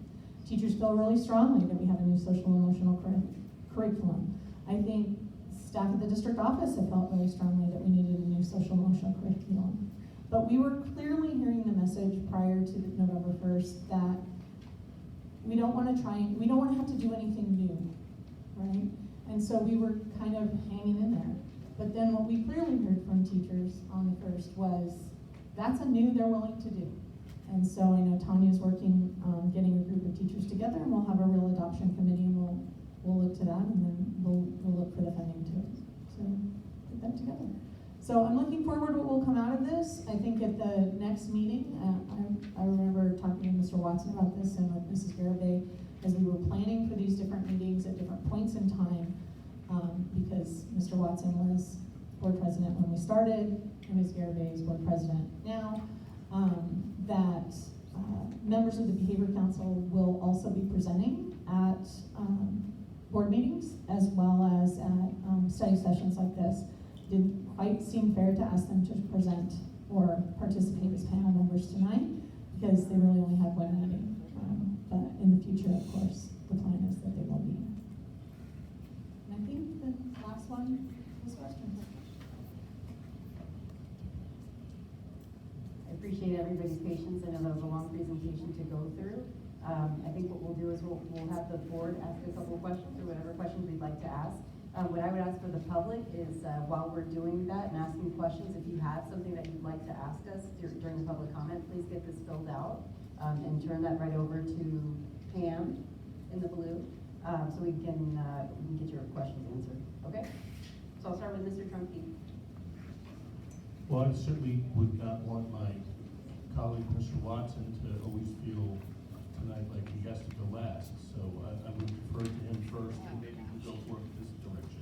I'm going. Well, thank you. I was just getting used to going first at the last. Okay. Thanks, buddy. All right. So let's let's see, first of all, slide 26.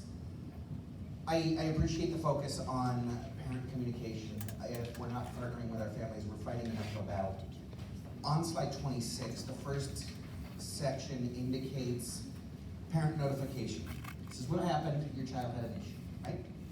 Section 2 indicates communication. This is the support we need from you. Perhaps it got left off the slide, but especially as behaviors get more frequent and more severe, I would hope that we're enlisting the input of families as well. No one knows the child better than the mother or the father. Mom, Dad, what advice, what insight, what undiscovered thing is there in my brain that you can help on working successfully with your child? How does your child best respond? And to your point, I get that the family dynamic is very different than the classroom dynamic. Interacting in a group of 3, 4, 5 is different than interacting in a group of 25 or 30. But oftentimes parents can provide tremendous insight on what works with each unique child, and that teamwork is paramount. So I think when you look at the cycle for SST, you're seeing exactly what you're talking about. So that's one of the pieces that we're addressing. I think when that particular slide you're talking about was created, it is always the concern that we hear of when are parents notified, how are they notified, and so we were trying to communicate those opportunities, but definitely the input. I think the one thing that I talked with the principals about earlier this evening was the change in the communication that needs to happen. Okay. Everyone does a I mean, I even do it with my mom, and I probably should be ashamed of myself. She's 78, and I should pick up the phone and call, but might not talk to her all week, and I'll text her, right? Those silent communications, those easy to fire off things that are convenient for us, I think we have to remember in education sometimes don't get interpreted. They don't get the opportunity for me to ask those questions. I think every single one of us are guilty of it. It's challenging, but I think if we really want to, and I'm posing it to the administrators first, of course, is to make those calls, to have those conversations. You know, they know that we have like a 2-email rule. You send an email and you get an email back. You need to send another one, and you can usually sense like if it's just a quick answer to a question. You need to pick up the phone and call, right? And so I think this is something that, you know, when we were talking at Rio Vista today, it's important. The human part of it, the human connection, the human interaction. And I think too often a quick parent score notice or an email or a text message or whatever, it's not intended to not be engaging, but it isn't. Yeah. Okay. Cool. So finally, I just want to kind of wrap up. First of all, thank you for addressing Mrs. Grease's point. I also was under the impression that our panel would include parents and teachers, so I'm glad to hear that we'll be able to hear their voices in subsequent sessions. The presentation was spot on. Behavior is communication, and behavior is learned. This is about teaching and learning, not just teachers or administrators. It's parents, it's the community, it's all of us. But it's about teaching and learning. Our kids have lost a lot of these social emotional skills, a lot of these self-regulation skills. Yes, the pandemic played a huge role in that, but other societal factors that have been building over the last couple of decades have played a huge role in that. Our kids need to be taught the skill of self-regulation. They need to be taught to own and be responsible for the decisions they make, for the behaviors that they engage in, and it can be taught. It's really hard, but given the appropriate support and training, our staff will get really good at that. Spent some time with a great friend of mine and a mentor this morning. He's a teacher, a principal, a coach, an author, And he was once quoted as saying, if a child can't learn the way we are teaching, we must then teach the way the child can learn. And children, we've heard, are changing rapidly. So teaching needs to change to keep up with the way learning is changing. And our teachers are doing tremendous things every single day. And I honor you, respect you, and I'm so grateful for you. It's incumbent on our leadership, our TOSAs, to stay at not the cutting edge, but that bleeding edge, the forefront of understanding, training, skills, philosophies, to make sure that our teachers have the resources that they need in the classroom. We can get into a lot of the hows and whys, and I'm sure we will in subsequent sessions, but we're asking a lot of our teachers, and we need to make sure that we're giving them the resources that they need in order to be able to deliver with what we're asking them. So, thank you.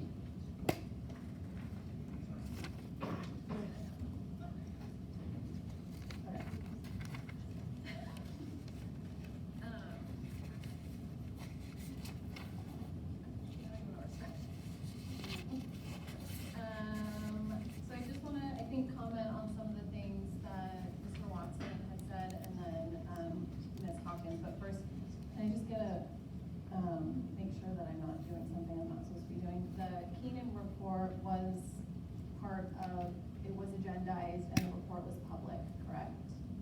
So before I start reading from it, I just wanted to make sure that I'm not getting myself in legal trouble. So I think everybody agrees that we need an SEL program, right? But I think what we need to address is what we have today. Again, is it working or is it not working? Is what has been implemented by the district, every component working or not working? So again, it's not about us not saying that we don't need it, because I think we all agree that we do need it, but is what we have correct? I think the 3-year plan is far too long, especially as for families that are experiencing, I don't want to say real violence, but behaviors in class which impact the ability for students to learn and even come to school, because that is a real thing where kids are being bullied or treated some way in classrooms and they just don't want to come to school. So for me, 3 years is way too long. I think I've been on this board for 2 years, and we've heard a lot of issues from parents, from teachers, from staff. We've had 2 connectedness surveys. We've had the Keenan report. We've had various surveys, both from STA and from CSEA, stating some of the same language and some of the same issues. And it's been 2 years, and right now we're just lecturing, and we're not, I think, figuring out what the real problem is and actioning. And I think, I fear the next time we talk about this is gonna be May, and the school year is over, and then we're starting again with new data. So there's gotta be a quicker way to review the data in order to implement policies quicker and faster that address the problems that are happening, not a school year later or 2 school years later. Behavioral council, I think I asked this question at the last meeting, but who sits on there? Is it a group of parents, teachers, admin, district? I described it. The behavior council right now consists of 2 teachers from every school site, every school social worker, and all of the behaviorists. In the future, once we get started with some of the basic things that are addressing the needs of the teachers in the classroom, then we'll begin to bring in other people into that group. Like parents? Absolutely. Okay. The next thing that I kind of just wanted to read, which I think further leads to is what we have working or not, was within the Keenan report, which was presented back in May. Question 2, does PBIS Tier 1 function as intended to support all students? And again, I'm just taking an expert, so you guys can read through it if you'd like. But one of the comments in here was Tier 1 is not yet solid enough to ensure all students have equitable access to Tier 1 instruction and intervention. Some sites have developed early evidence of Tier 2 and Tier 3 support, but overall adult mindset and buy-in at school sites are at an early implementation stage for Tier 1, impacting sustainable change. How long have we implemented Tier 1, Tier 2, and Tier 3?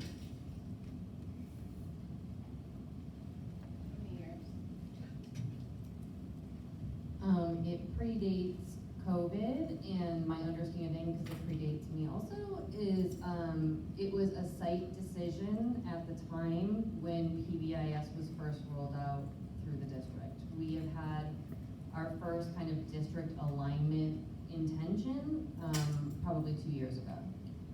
So I think what you're asking is why, if we've heard we've had PBIS for so many years, why are we not seeing full fidelity? And I would say because That's not what I'm asking. Okay. It's not about if I think we have full fidelity.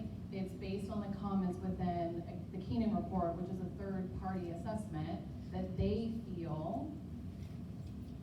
So. Please forgive me, I didn't mean to assume that you were suggesting that, but that's what that is stating. And we have been implementing as a more focused, district-wide set of criteria, PBIS, probably for about the last 2.5, maybe 3 years. Yeah, and I think it's not a question, just more of a statement of if we have been implementing this for, let's just say 4 years, why a third-party assessment would provide this data. So more of a statement, less of a question. And then the other one that I wanted to call out was Swiss data does not indicate an increase in misbehavior, name calling and minor physical aggression, as much as repeated behaviors occurring and not being fully addressed with interventions. This phenomenon is occurring consistently across all campuses, suggesting that this is a systemic issue rather than an isolated one. A driver consistent across the district is a lack of clarity and definition about problem behaviors, which may be contributing to this problem initially, but an understanding how to respond to data through the cycle of inquiry and missing in practice. And I think, again, just a statement is, I think we're really good about gathering the data. What I fear we lack and have opportunities in is how to read the data and implement what the data is telling us in a way that is tangible for school sites, admins, and teachers to clearly understand and implement. And then I think my last question or statement actually from the Keenan report was mostly around a bullying statement. So question 3, do district practices and protocols for bullying prevention provide appropriate and swift action when students experience and or report incidents of bullying, discrimination, or harassment? And again, this is just an excerpt. But at a few sites, students mentioned that bullies are often put into some leadership role, even though addressing bullying behavior directly with interventions that tap into a student's leadership capacity influences behavior change. Be cautious to ensure that other students don't perceive schools as promoting bullying behavior and highlighting the perpetrator. So again, do we have the systems and the programs in place that help course correct or give tools for our teachers to help course correct and learn from what we're doing, and again, how to pivot so that we don't see the repetitive behaviors as stated within the Keenan report. I think that's it. All right, and I'll keep it brief because I want to get to the public comments. I just wanted to say that, I understand that it takes time for us to go through these presentations and to explain all the things that the district is doing, but I think it's important to set a baseline, right? I think it's important to understand the things that are happening because I guarantee, I know I learned a lot tonight. I'm sure many of you learned something today. So I think it's important to go through these things, right? So we're not just not doing anything. There are a lot of things that are happening. I'm really happy to hear about the site, the council that we're working with. I'm really, really happy to hear that we're going to include parents because I think that's a big piece of this. It's not just the teachers and the administrators, it's the families. The families have to be part of the process and they have to understand. And I've told that to Dr. Hopkins, and I think I've said it generally, like I think it's important for parents to be a part of that process and to also get the tools, right? I mean, it is a different time. I mean, I have young kids and I know it's just very different. The challenge for me as a parent is that like everybody parents different, right? So the rules that I have for my kids are not necessarily the rules that other parents have for their kids. And I think that's what causes some of these issues, right? Maybe there are certain things that are just discussed in one home that aren't discussed in another. Not in my house, but I can't like tell my kid not to talk to somebody because of that. So anyways, I like what we're doing. I like where we're headed. I think there is room for improvement, but I think we're getting there. And as a parent, and I don't know if I can, because I'm a board member, but I would love to be a part of that conversation. I think it's important to be a part of the process. So thank you.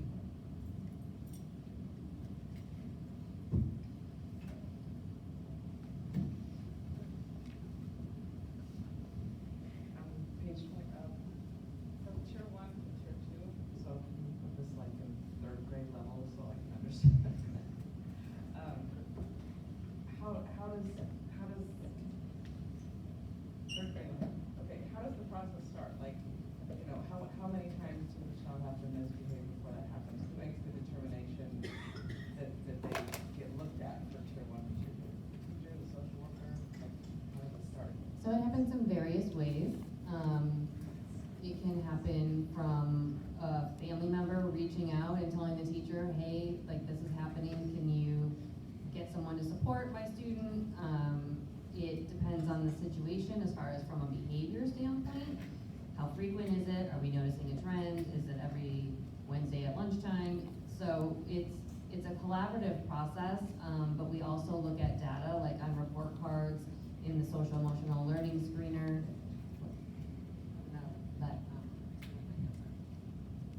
I think the nice thing that we've implemented this year, if you saw, we went from the district-wide PPST team to the site-based SST team, where we're meeting weekly with our school psychologist, our school social worker, and our BCBA. And so what we're able to do in that time is we're able to address the needs that we're seeing. Our social worker is in constant communication with our teachers. We're all kind of hands-on, working with the students and the various needs. And so we can, as a team, say, hey, we need to do that tier 2. We need to get some more support. Maybe we're having an SST meeting with the families and we're pulling them in at that point and we're having those conversations. But it's been really nice having that weekly meeting, so then we are consistently checking in and monitoring who needs that additional support and who would need to go from that tier 1 to tier 2. And then, the parents have to get permission to move from tier 1 to tier 2. Have you ever had an instance where the parents said no? Yes. I can answer that, yes.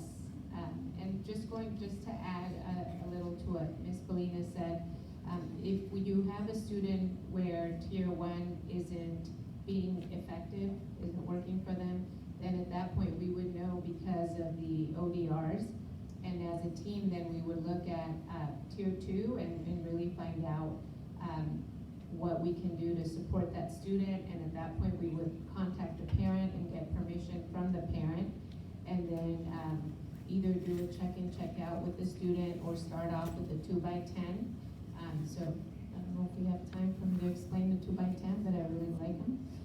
So 2x10 is where we pick, or we actually have staff members who volunteer to talk to the student, just connect with the student for 2 minutes, 10 consecutive days. And it's not about academics, it's just about anything that the student's interested in. You catch them out in the lunch area or the playground and you're just, hey, how's it going? Just making connections. If you miss a day, because I've missed a day, and then you have to start over, you connect with them. And then if that's not effective, the 2x10 during that 6 to 8 week period, then you bring it back to the team and then you're looking at tier 3. And then I see both tier 2 and tier 3 have 6 to 8 week timelines. I mean, I know it takes time for anything to take effect, but if the teacher or anyone interacting with the child sees after maybe 2 weeks that like this isn't doing anything at all, do we have the flexibility to like reduce that timeline? Well, like Mrs. Belina said, we're meeting every week, and so if the student is having repetitive issues, we're talking about the student every week, and we're brainstorming as a team. What else can we try? What can we do differently? Sometimes I'm like, okay, it's been 2 days, it's not working, and behaviors is like, that's not how it works. Like, but when you're in the moment, it can be really frustrating, right? So wanting to, have that support, we push into the classroom as admin, as behaviors, as school social worker, as psychologist, like it's all hands on deck, so that teacher and those students don't feel alone. But it does take time. It takes time to change behavior, and I think that sometimes is the most frustrating part. But I think if we can remember, these are children, and they're all of our kids, right? And if it was my niece or my nephew or my own son, I would want each one of them to be given that equal opportunity. So it isn't like we're waiting 6 to 8 weeks and, oh, now we'll try something else. I mean, it's a constant brainstorming, and as I say in my staff meetings a lot, the answer's in the room. I don't have all the answers, but the answer's in the room, so we have to continually problem solve together. In one of the sections that Ms. Reese read, there was a mention of adult mindset, and I just wanted to talk again about the award that Rio Vista gave out about ownership. I think that was a really cool award to give out, but it goes across, like all of us have to take ownership of our little parts, board members, teachers, and admin, everyone.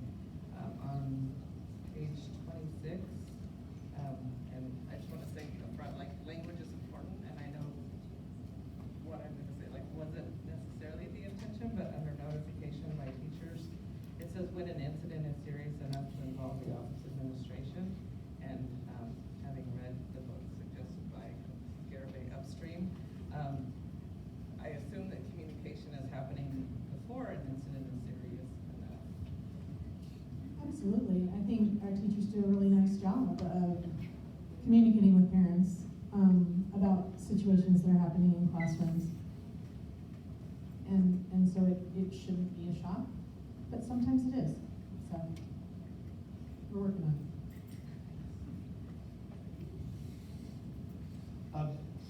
Going back, I know Mr. Watson and Ms. Cooper just talked about the parent notifications and what you talk about on slide 26.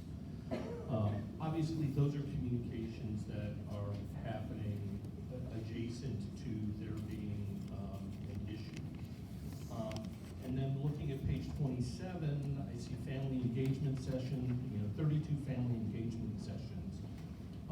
Are these all types of family engagement sessions, including the one that are like, how do we make math fun? Those other types of things that are more related to academics? And if so, how many of the 32 are specifically related to behavior issues? So this data point on slide 27 is specifically from the school social workers. So across the 14 sites in those 4 months, there were 32 family engagements. And because they were coming from the social workers, they're all social, emotional, or parenting based. And so the topic depends on the school site, and the school social worker collaborates with their administrator to say what are families saying that they need more of, or what information can we provide them? And so they do specifically what their site community needs. Yes, so for example, I know you came to one of ours at Coffee with the Principal, and we had our TOSAs do a presentation on math activities. The month before that, my PBIS coach did do a presentation at Coffee with the Principal, and it was around PBIS and capturing kids' hearts, and how parents can, and she did such a phenomenal job. I really wondered how's she gonna break this down to parents, but she did a phenomenal job.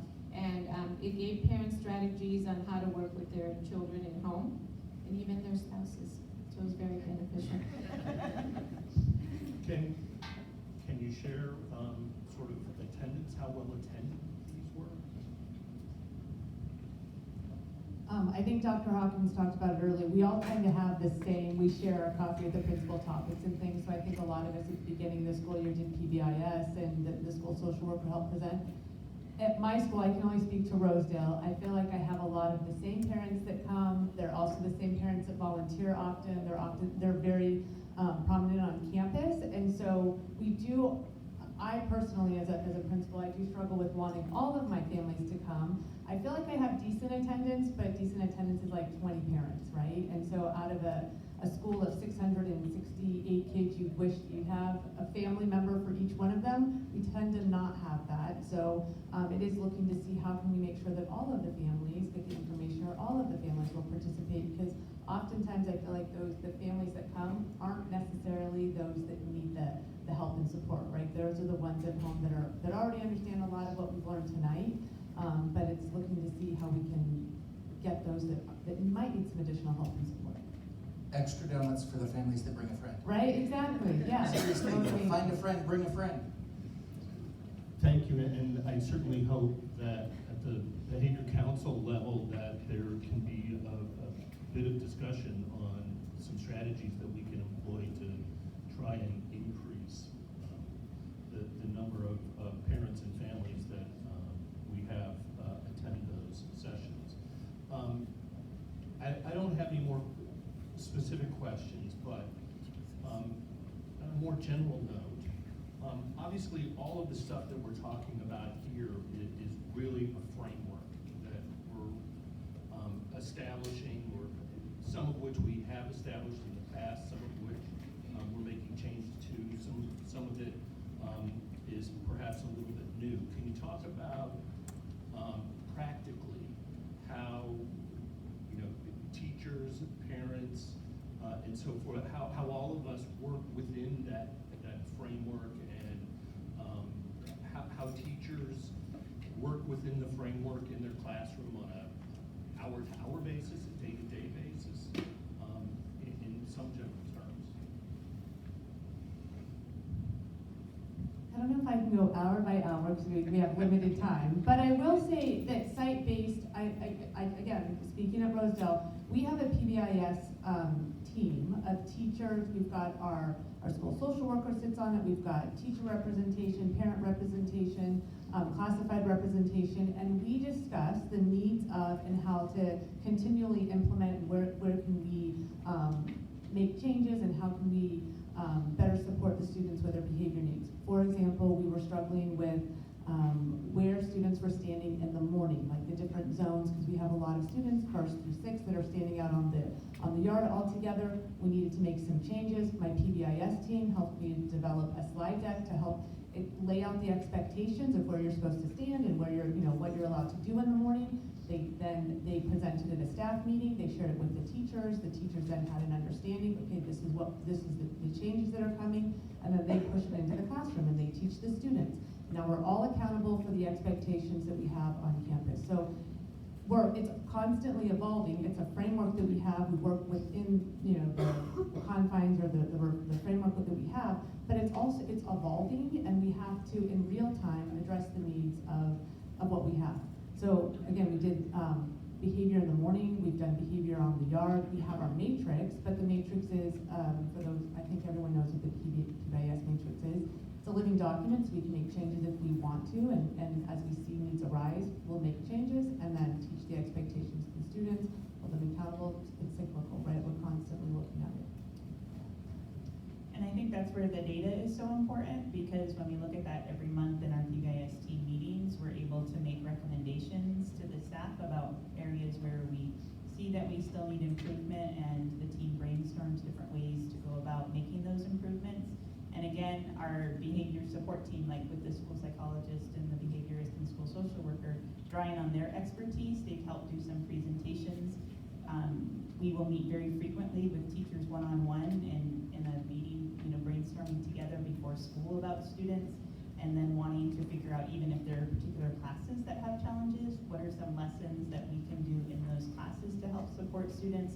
Then Mrs. Garavano is here at Bridgeport. We've been doing some specific things with 5th and 6th graders as administration, checking in with them, doing monthly assemblies. So it's just tiered, right? Adding layer upon layer and trying things and seeing if they're going to work, and then if they're not, revising so that we can make improvements. But it's everybody. It's all hands on deck, right? The campus supervisors, the classified staff, like we really all have to come together to be consistent with those expectations, with the positive reinforcement, and then looking for those ways to support students who still need additional support. And do you see teachers exchanging strategies within the PLC process or outside of the PLC process? Yes, so that's what I wanted to add. What we do at Cedar Creek, we have classified and certificated staff, just all staff. We have transparency around the work that we're doing, so we're all calibrated and we're all aligned and using that common language. So when we have staff meetings, we have our PBIS coach and the team will provide little mini PDs based on the data and what we're seeing in the areas of need. And then we have our Capturing Kids' Hearts Process champion team members, lead teachers as well, and they provide strategies for our staff. And we just collaborate and share based on what we're seeing in classrooms, and they'll share different situations that have come across in their classrooms, and then together we brainstorm ideas. Just one teacher may share something that has happened at work, and then a teacher will share something else. I bring the information to my classified staff, and then we talk about ways that they can implement those strategies out in the playground or the lunch area. I talk to even our custodians. I make sure, I'll test them. How do you tell a student to stop running? No running. Nope, you say use walking feet. So just having that common language with everybody on campus. And it's always ongoing, it's always learning, and I always learn from my teachers and my campus supervisors and my office staff, everybody. Thank you. That's it for comments from me, but I just want to say thank you, Dr. Hawkins, and everybody here on the panel for a great presentation and all of the information that you shared, and I look forward to public comments. And if I could ask if we could take a short 3-minute recess before we get to the public comments, just so everybody can take a bathroom. Stretched it, Okay. Well, we'll just do that instead.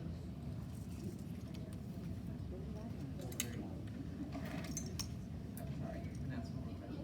So, I know that we were holding off on, like, not making any more changes, and that's why we're continuing PBIS, but now I know it's on the table and like the changes we're making, so what is the next step for that? Like, how does that process work? That'll be discussions that we have at the Behavior Council with the teachers, and just like we do any other adoption process, we'll have to take it through that process. Okay, so we'll continue to move forward. Onto the hearing session. I'll read the hearing session section before we get started with public comment. Advance written request to address the board regarding agenda and non-agenda items. Board bylaws 9320, 9322, and 9323 each speak to the process used by the governing board to allow for public comment during its meetings. The bylaws are in compliance with the Brown Act and other applicable laws.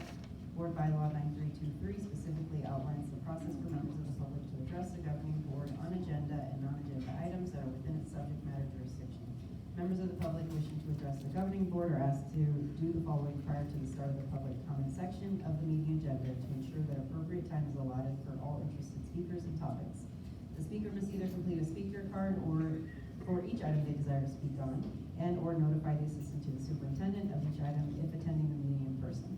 This notification is requested to allow the board president to consistently implement public comment guidelines provided in Board Bylaw 9323. Each speaker is allowed 3 minutes per topic per public comment. The total time allotted for each topic is 20 minutes. Depending on the number of persons wishing to be heard on a single topic, the governing board may adjust the time allotted for each speaker or the total time allocated to the topic issue.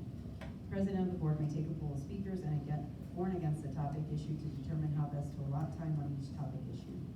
A speaker may read a statement from an individual not in attendance. However, their allotted speaking time will not be extended to reach such a statement. A timer visible to all attendees will be used to manage time during public comment. To ensure that non-English speakers receive the same opportunity to directly address the board, any member of the public who utilizes a translator shall be provided at least twice the allotted time to address the board, unless simultaneous translation equipment is used to allow the board to hear the translated public testimony simultaneously. Please remember that state law prevents the board from acting on any matter not listed on the agenda or from discussing any such matter in detail. And we will start off with Jackie.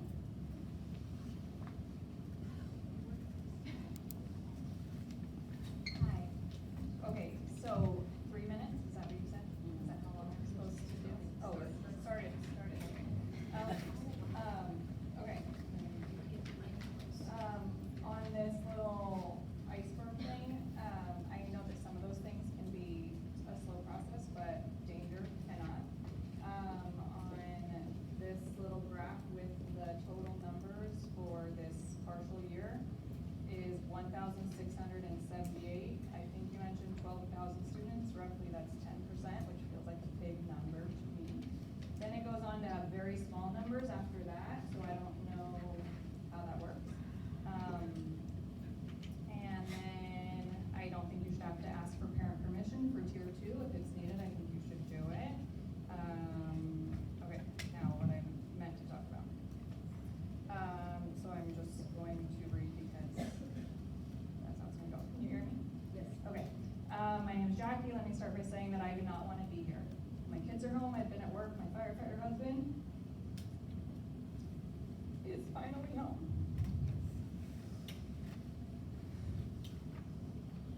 I had church responsibilities starting at 7. I do not like confrontation or public speaking. I've been a parent in North Park since August 2015. That's coming up on 10 years straight. I know most of our staff and teachers, we've cycled through multiple principals, but our school has a solid foundation. Our teachers care about their students and their opinions should hold most of the weight. They're with them every day, they're making suggestions to the district, and the recent poll shows that 80% of teachers don't feel supported by the district. This is honestly unacceptable. Why this meeting now? It seems like there should have been a change a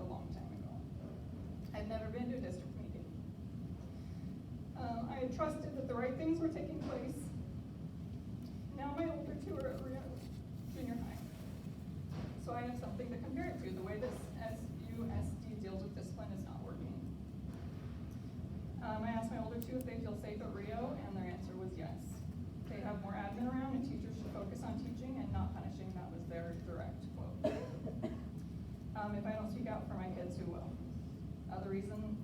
Number two, the reason that I'm here today is an injury that could have easily been prevented.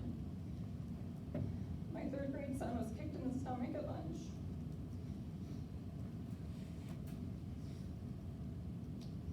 By a fourth grade boy who was mad that he didn't win the kickball tournament.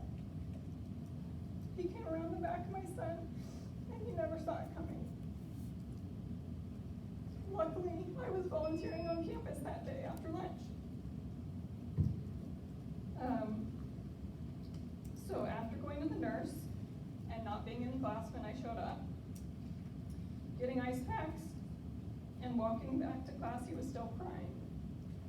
He's the youngest of three. He grew up with wrestling with his dad, and he's very tough. He hardly cries. It's absolutely heartbreaking. Quickly, I found out the student had issues since kindergarten, up to weekly sometimes. I'm sorry, I apologize. I'm agreeing. Oh, okay. I want to go on. This is exactly the problem. I apologize for cutting you off, but I did want to say, we want to be respectful in 3 minutes, right? There's rules for a reason. So we have the clock and it's 3 minutes, and let's try to stick to that as much as possible. It's not fair to everybody else, so I'll let you continue, but just let's be respectful in 3 minutes. I can sit down. Take your time. No, well, what could have happened different? What could have happened different? Okay, so students had issues since kindergarten. That's sometimes weekly. That has been 5 years. I honestly don't know his name or what he looks like, but the students could tell me immediately with no surprise of the occurrence. We're still monitoring our son. My husband's a paramedic.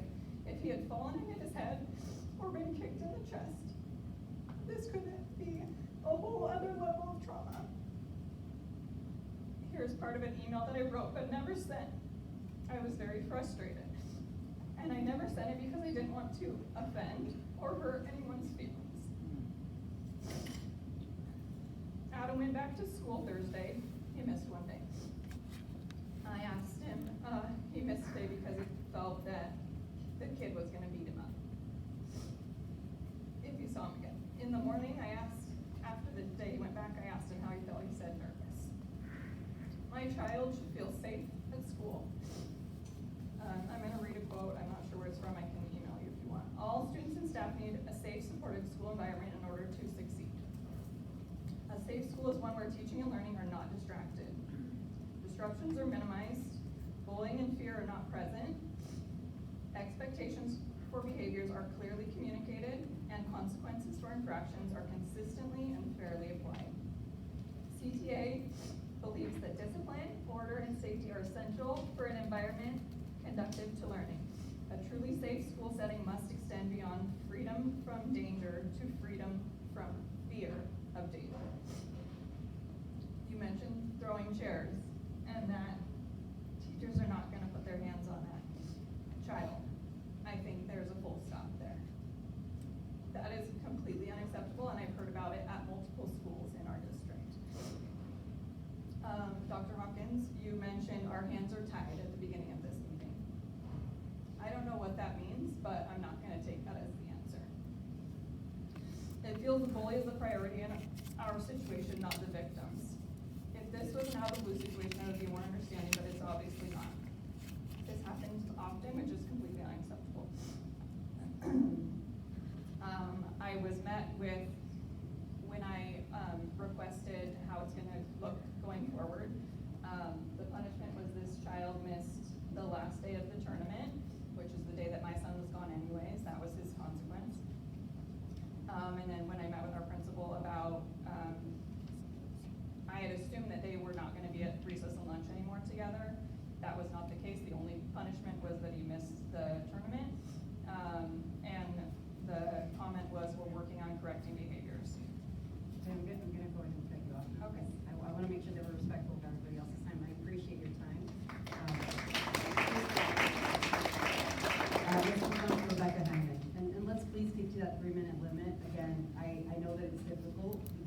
lot of things that we want to share, but there's a reason that rules are in place, and I want to make sure we're respectful of that. And also respectful of everyone's time as well.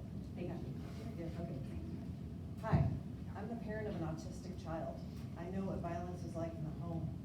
I'm now going to go a little off track. I am impressed with what this district does. We still have problems in our school with our children no matter what. And it comes down to parent accountability. You stated that parents full out refuse to go to Tier 2. What can we do as a community, not just as parents, not just as teachers, as a community, to make sure that these parents understand and take the accountability for their children's actions at school, and understand that is their support on their end that will help their child be successful in making changes. As a child who has ASD, I had to take what he was taught at school and reinforce it at home. And let me tell you, the struggles are real, okay? My child was far from perfect. I had constant daily phone calls from teachers, but we had that communication. And without that communication, we have nothing. So what can we do?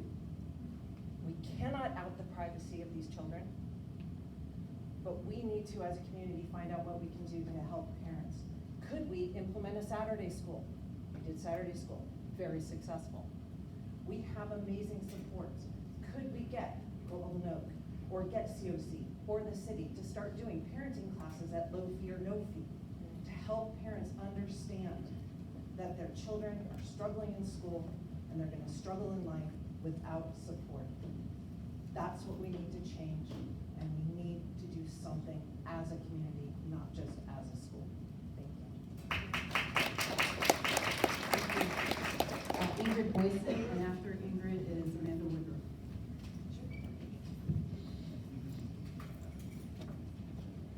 What's happened to your son is my fear that it's going to happen on my watch.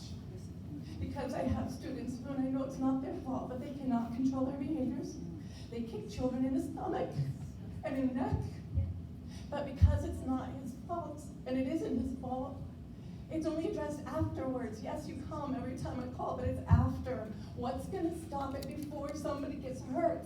How many times does somebody have to hurt somebody else before we get in there first? And it doesn't have to go all the way to suspension. Like the traffic school, you get enough tickets, you have to go to traffic school before you're allowed back on the road. Why can't we put an intermediate thing where if your behavior is that violent, if the normal things that do work with a typical population don't work with you, why can you not then be given a small intensive instruction before you are allowed back into the population? Because you know what, my kids are reading at different levels. I can differentiate my instruction. The ones learning slowly aren't going to take away from the ones who are learning quickly, but it doesn't work the same when it's behavior.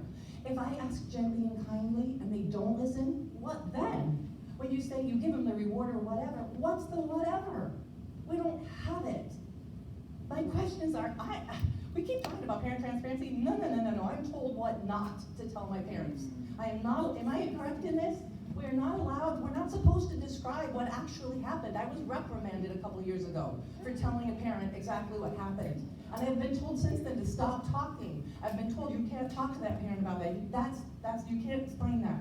So I want to know how many hurts have to be allowed before something happens, how exactly define what parent transparency is, who decides what the least restrictive environment for all children are, when does one child's least restrictive environment, when it supersedes somebody else's, what happens then? How about those other kids, what are their rights? I just feel like I love that we are all here because we love children. I am excited about the behavior council. But I feel so sick to my stomach about tonight. I feel like you've missed the point entirely.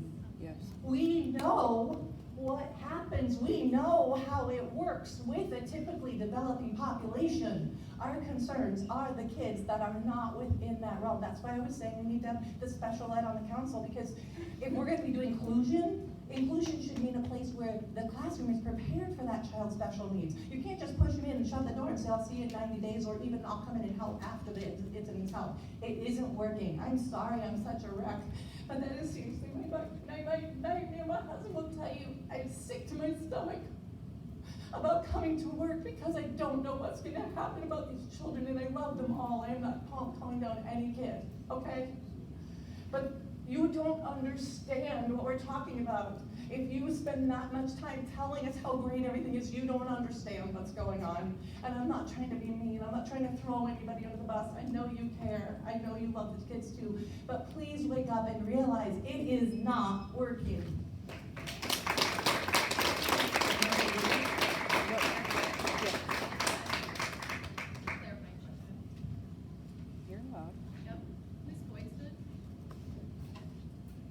Who is telling you to not tell parents? I've been told that by more than one administrator. So the admin? I've been told that by more than one administrator, yes. And by people from the district. So district staff and This is admins. going back several years now. Okay. So, okay, thank you. Amanda Wood. And then Sue O'Brien is right up there. So can I ask questions and get answers regarding the PowerPoint site? Okay. Yes. So, the behavior data, is this, TK through sixth grade? Okay. Does this include, I know you said it doesn't include special education, but does it include students in general education who have IEPs or special needs that way? Yes. Okay. Point of order, Madam President, without extending the time, I think the speaker needs to get their 3 minutes and then someone can address. Well, you're taking her 3 minutes. Don't let her tell you. After the 3 minutes. Do you want me to ask all my questions and then get answers? Can we restart her time? Yes. Yes, so I also want to know if all of these numbers, the kids in blue, if they are also kids with good behaviors that have been transitioned from that tier 1, tier 2, or tier 3. And then I also have heard a lot about how behavior is learned. And my concern with some of the behaviors that we're seeing in class, what do you think is happening with the other kids in class that are witnessing these behaviors? And do you feel, I wish there was a teacher on the board that could answer, but do you feel like these negative or disruptive behaviors are now influencing the other kids in the classroom who maybe didn't have issues to begin with? So, someone. Sorry, I'm in here. Okay, so I'm gonna try to go through your questions. Maybe answer the data questions, but Ms. Wayne is actually the principal, so maybe you can answer the second. Sounds fabulous. Okay, so the blue, the students in blue, which were the intervention team referred students, yes. That has gone through the tiered process, and so that is like a tier 3 intervention. They've had multiple student success team meetings, including the family and the team of folks. So I was wondering if you felt like, I mean, you're a principal, you're not in the classroom all the time, but I'm sure you're in there quite often. Do you feel that the students who are using behaviors learned, do you feel like these negative or disruptive behaviors are now influencing the other students in the classroom and causing more difficult behaviors? I would say it depends, right? So I think what you're saying, I get what your point is, right? That it's learned behavior. And yes, I think we come to school, I have 3 of my own children, they go to school, they learn things at school that I did not teach them at home. I think it happens in every classroom. I think that's part of the school experience. So I think that, yes, it could, to the extent I can't say, but I definitely think that when you're sitting in a class with 28 kids or 31 kids, there's probably things that you learn at school that you did not learn at home. That is definitely something. Behavior is learned, yes. Can I ask one more follow-up question? Do you think that students are at that age, and I have a TK in kinder, emotionally mature enough to understand why some of these exceptions are being made to some kids and not for them? And not even like disruptive behaviors like physical violence, but just like being able to walk around the classroom or not have to follow instructions, but my kids can sit there and do everything like they're supposed to, and there's no ramifications or penalties for not following those. Again, it depends, and all kids are different, right? So I get your point. I think that it's challenging because I think that there's also some teaching that goes on from the teacher. And I know the classroom that you're speaking of. I know the students that you're referring to. I do feel like though that I think it's an opportunity we're all different. Everyone sitting in that class is different. All of our needs are different. There's kids that walking around the classroom, but they're not disruptive. They're not preventing children from learning in that classroom environment. Kindergarten there's lots of movement that goes on in that class. There's lots of students that are moving around.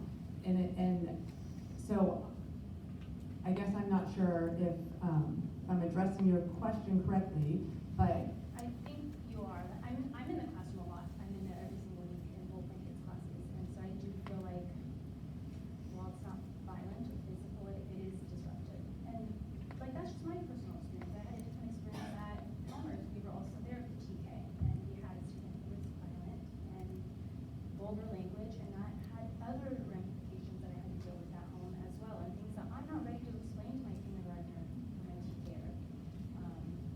I know it's a difficult situation for everyone. Thank you for addressing it. I want to give you more time, but there is going to be a teacher on the panel next time.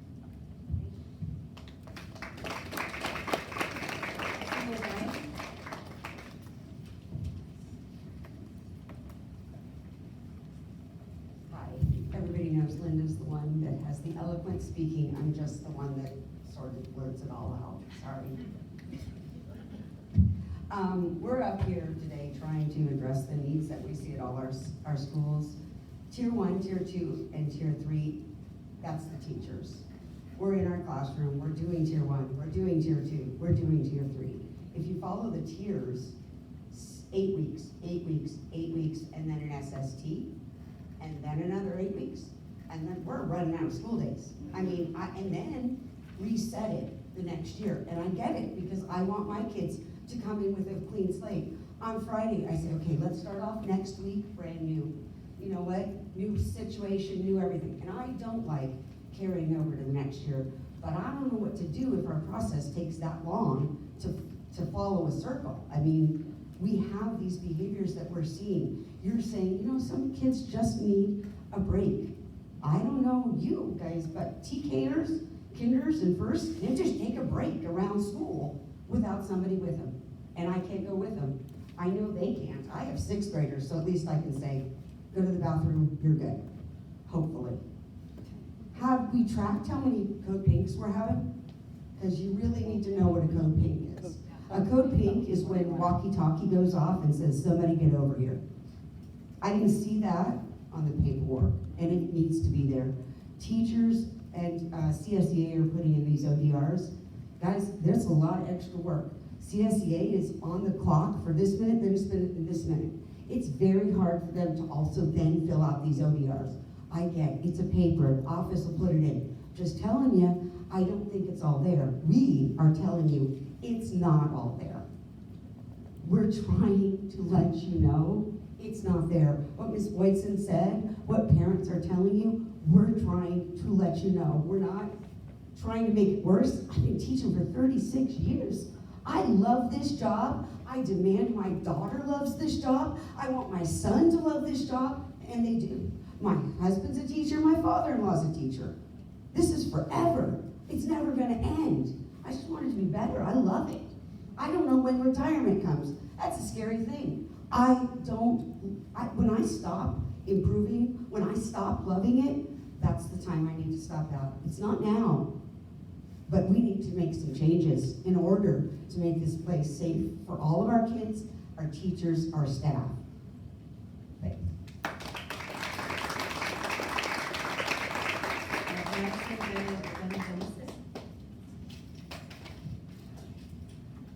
And Tim Ben Boydson.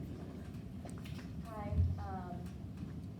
I didn't come here with a plan to talk. I just felt like there was a lot of data up there that showed what is being done for the kids with the behavioral problems. And that's a small percentage of the masses of all the students within this district. What are you guys doing to protect the larger number of children? I don't know if you guys want to answer that or not. I feel like my daughter loved to go to school, and there's 4 to 5 kids now that absolutely terrify her. And nothing specifically happened to her, but kids getting teeth knocked out at school. Like, I understand accidents happen on the play yard and everything, but an entire classroom of 31 children being evacuated because of one student, that makes 0 sense to me. And if you don't call that a disruption distraction to learning, I feel like a crazy person right now. Because I feel crazy, you guys. I'm sitting here and it's like, I feel like our time is being wasted. It's so concerning. I've looked at private schools and we'll see what happens, because I have a TKer coming in next year and I'm very concerned, because I feel like my daughter in 4th grade, she's established, I don't think she's gonna learn any of these behaviors. I'm not concerned about that, but I'm concerned for her safety, her friend's safety, emotionally. I mean, the words that come home, the actions that happen, the tantrums from some of these, really, it's just 4 to 5 students, and everyone knows their names are on campus. It's very sad, and I hope that I want them to get the intervention that you guys are all speaking of. That's wonderful, but something has to be done to protect the majority of the children in the school. So that's all I have to say. I don't know if you have any answers or comments to any of that. Yeah, I think it's a big question, yeah. All right.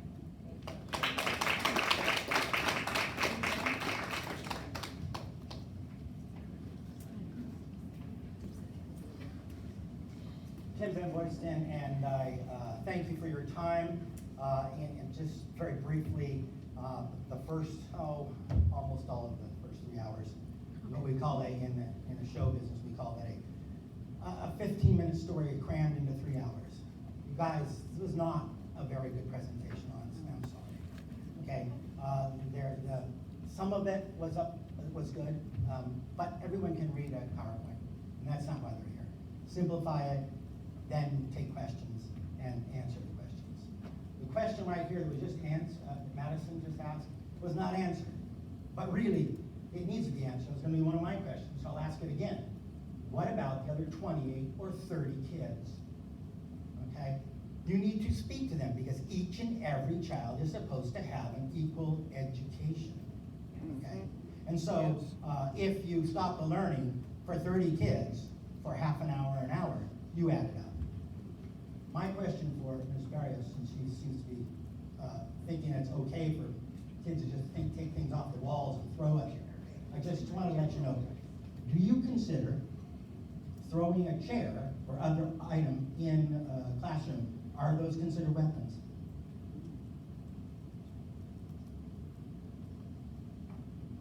You asked if throwing chairs were considered what? I'm sorry. I said throwing anything, things that are in a classroom, throwing around at other students or teachers, do you consider those things weapons? So I want to clarify the statement that you just made. I didn't say that tearing things off the walls, throwing chairs, any of that was acceptable or behaviors that we should accept. What I was making an example of when I was talking specifically about physical restraint, and the example that I used, if a child is in a classroom by themselves and they're tearing things off the walls, or if they're throwing chairs, then that wouldn't be, unless they're going to throw it at, a body, right?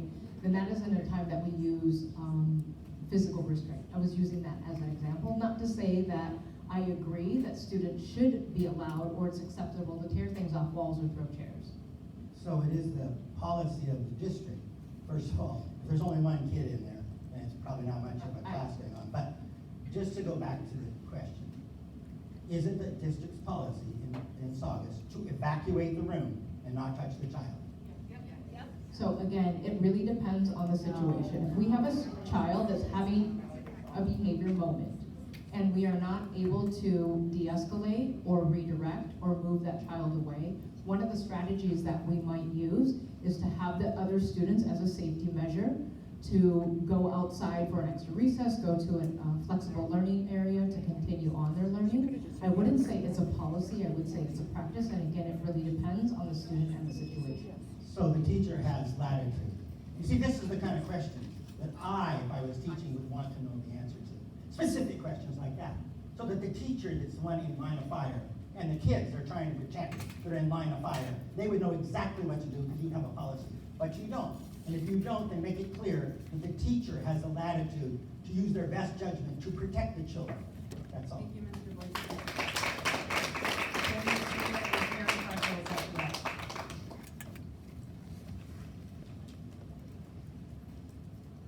I was very excited about the meeting tonight. I'm not still that excited. I mentioned once before when I spoke at the regular board meeting that there seems to be a disconnect So what I heard tonight is we all have this framework, you have this framework in place and a process in place, but I didn't hear how we're getting to the requested support and resources our teachers and staff need now, like right now. Anything, any one specific thing, was there a new tool presented tonight that will help them, take them back to the classroom tomorrow and help them out? Anything, just one specific thing that will help them out, because they've been begging for quite a while now. So I appreciate Mrs. Grease's questions. I know they were unconventional in between the slide presentations. I would like to echo and ditto it. I'm not going to repeat it for time's sake. And I agree that there needs to be quicker turnarounds to address these things. More action items need to come out of this.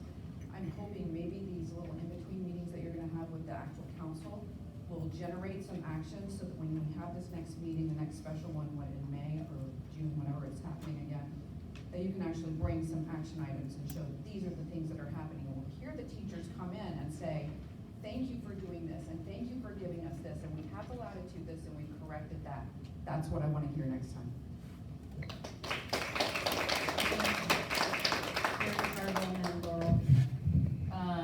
I wrote a whole bunch of notes on here, and every time someone does a comment, and sorry, all of my brain gets kind of smushed here.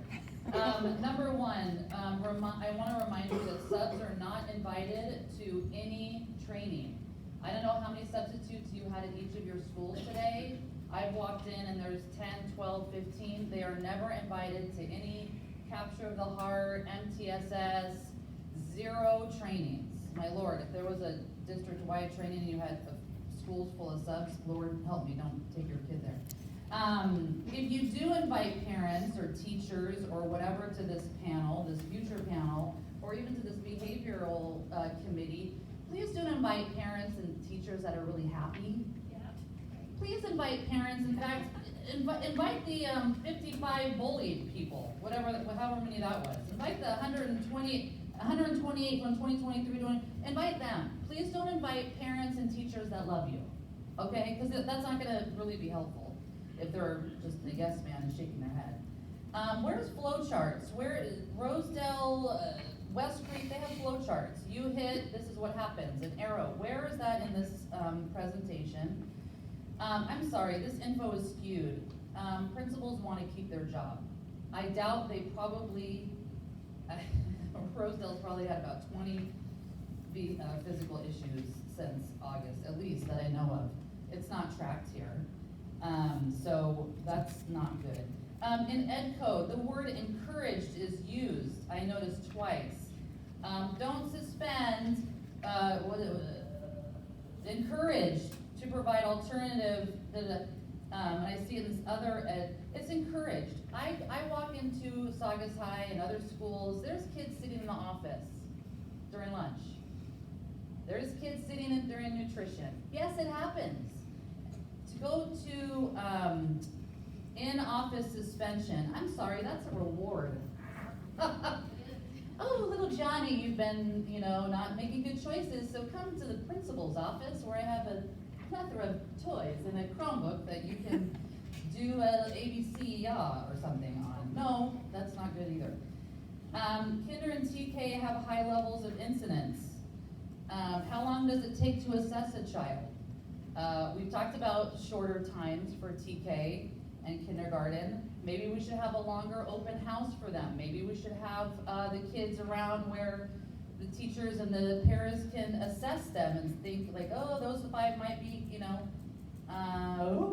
SEL is such a naughty word. It should be organic. It should be not like, I'm going to talk about this today. It should be, these are the problems that we're having. Let's all come in a circle and talk about ways that we can change it. Not so structured. That's, every parent should know who their counsel is. I want to know how often you meet. I want to know who's on it. I want to know the data. I want to know when kids hit. I want to know what's being done. Thank you, Laura. And by the way, odor, ODR stands for state odor. Why is it called odor? ODR. All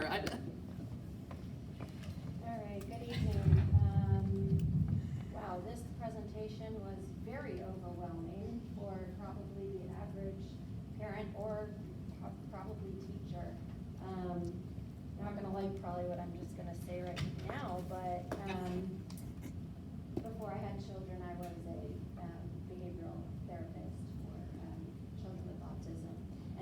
something that you teach, and you can teach an autistic child with autism, you can teach a typical child.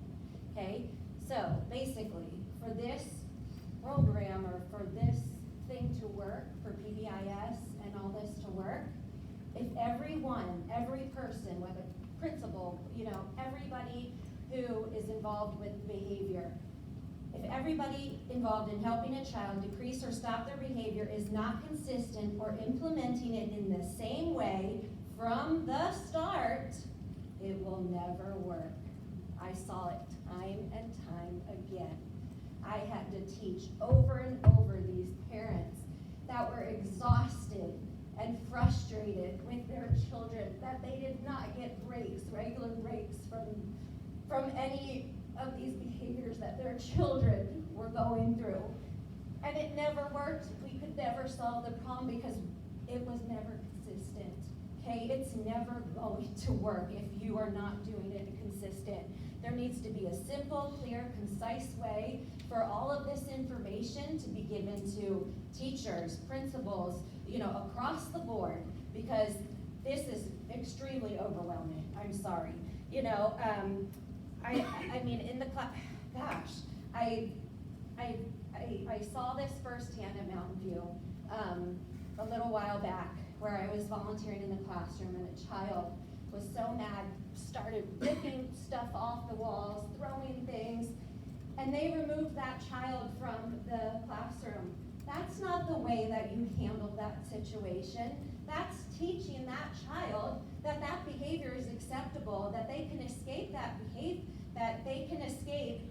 and then that teaches them that, oh, wow, I don't have to do my work. I don't have to, do what they're asking me to. So I'm gonna continue that behavior because they're basically not teaching me the right way.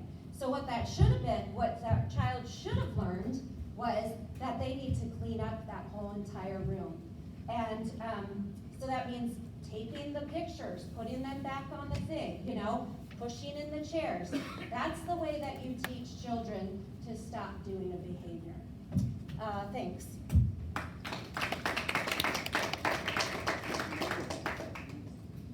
Okay.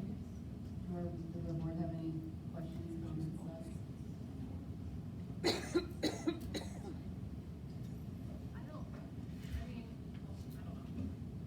I don't know what to think. Again, I've been on this board for 2 years. We've heard it time and time again. And it doesn't seem like we are addressing anything. The only thing it seems like we're addressing is we need more data. I need more committees to get more data, to then talk about the data and lecture me about the data, but then there's no solution. So I think, again, the 5 of us, right, we need to find a solution together and actually have a conversation about how to address the issues that, one, were addressed tonight, but then were addressed in the teacher survey, in the SDA survey, in the connectedness survey, in the ODRs, in the emails that we continually get probably every day of parents and teachers that are experiencing this. We are an elected body, and it is our responsibility to ensure the safety of all of our students, and we're not doing that. So I'm here to figure out a solution, regardless of what it is, but I think right now we have to figure out a solution. And it can't be in May, and it can't be when, your child is now in 4th grade or 5th grade. Like, there's gotta be some way to impact change next week. Like, there's gotta be. I just find it really hard to believe that we have to wait till May or we have to wait till the next school year. So whether that's because it's, what is it? Data paralysis, what is that word? But analysis paralysis, thank you. But there's gotta be an easier way to do this. It's just, to me, insane that we can't figure this out, and I don't wanna sit here again in May and listen to more examples of what we're not doing. I'd rather hear about, this is what we are doing great. Thank you for listening. So. Anybody Anybody else?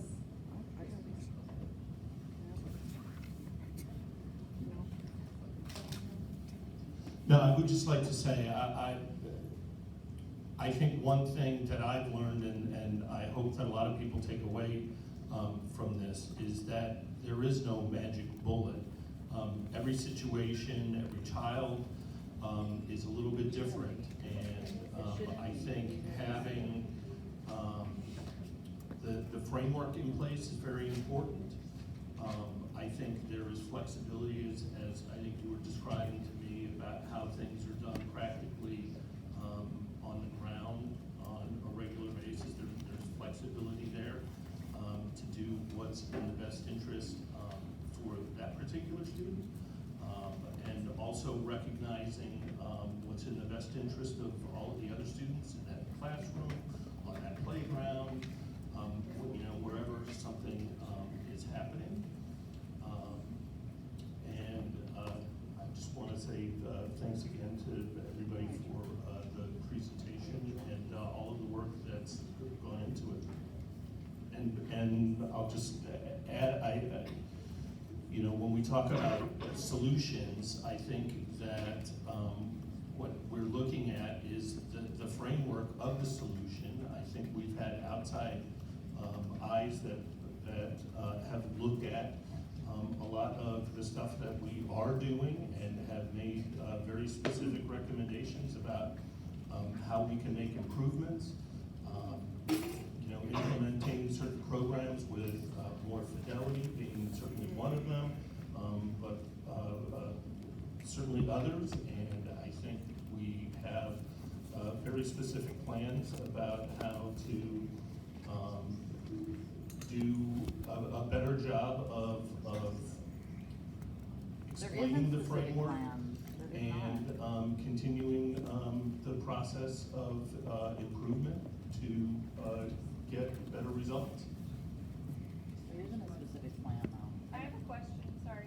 Who's in charge? Like, is the board over the district? Yes, or- the board is the boss of the superintendent. Okay, so how does that work going forward?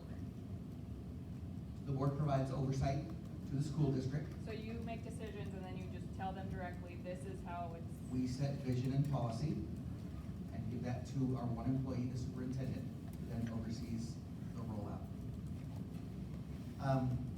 Thank you to all of you. Thank you to all of you for being here this evening. I get that this is a tanker ship that doesn't tack very easily, especially with an issue this complex, this new in the zeitgeist of education. Mr. Trunke is correct. There is no magic bullet. There is no book that we can buy for all staff and fix this issue tomorrow. Dr. Hawkins is correct. This is a national issue. Oh my God. But this is Saugus, and our teachers need support. We need solutions. It is going to be damn hard, but this is an all hands on deck issue, and I hope that the solutions that we see, the solution process is hyper collaborative. We need seamless communication between what's going on every day in the classroom and what's being done to support those that are on those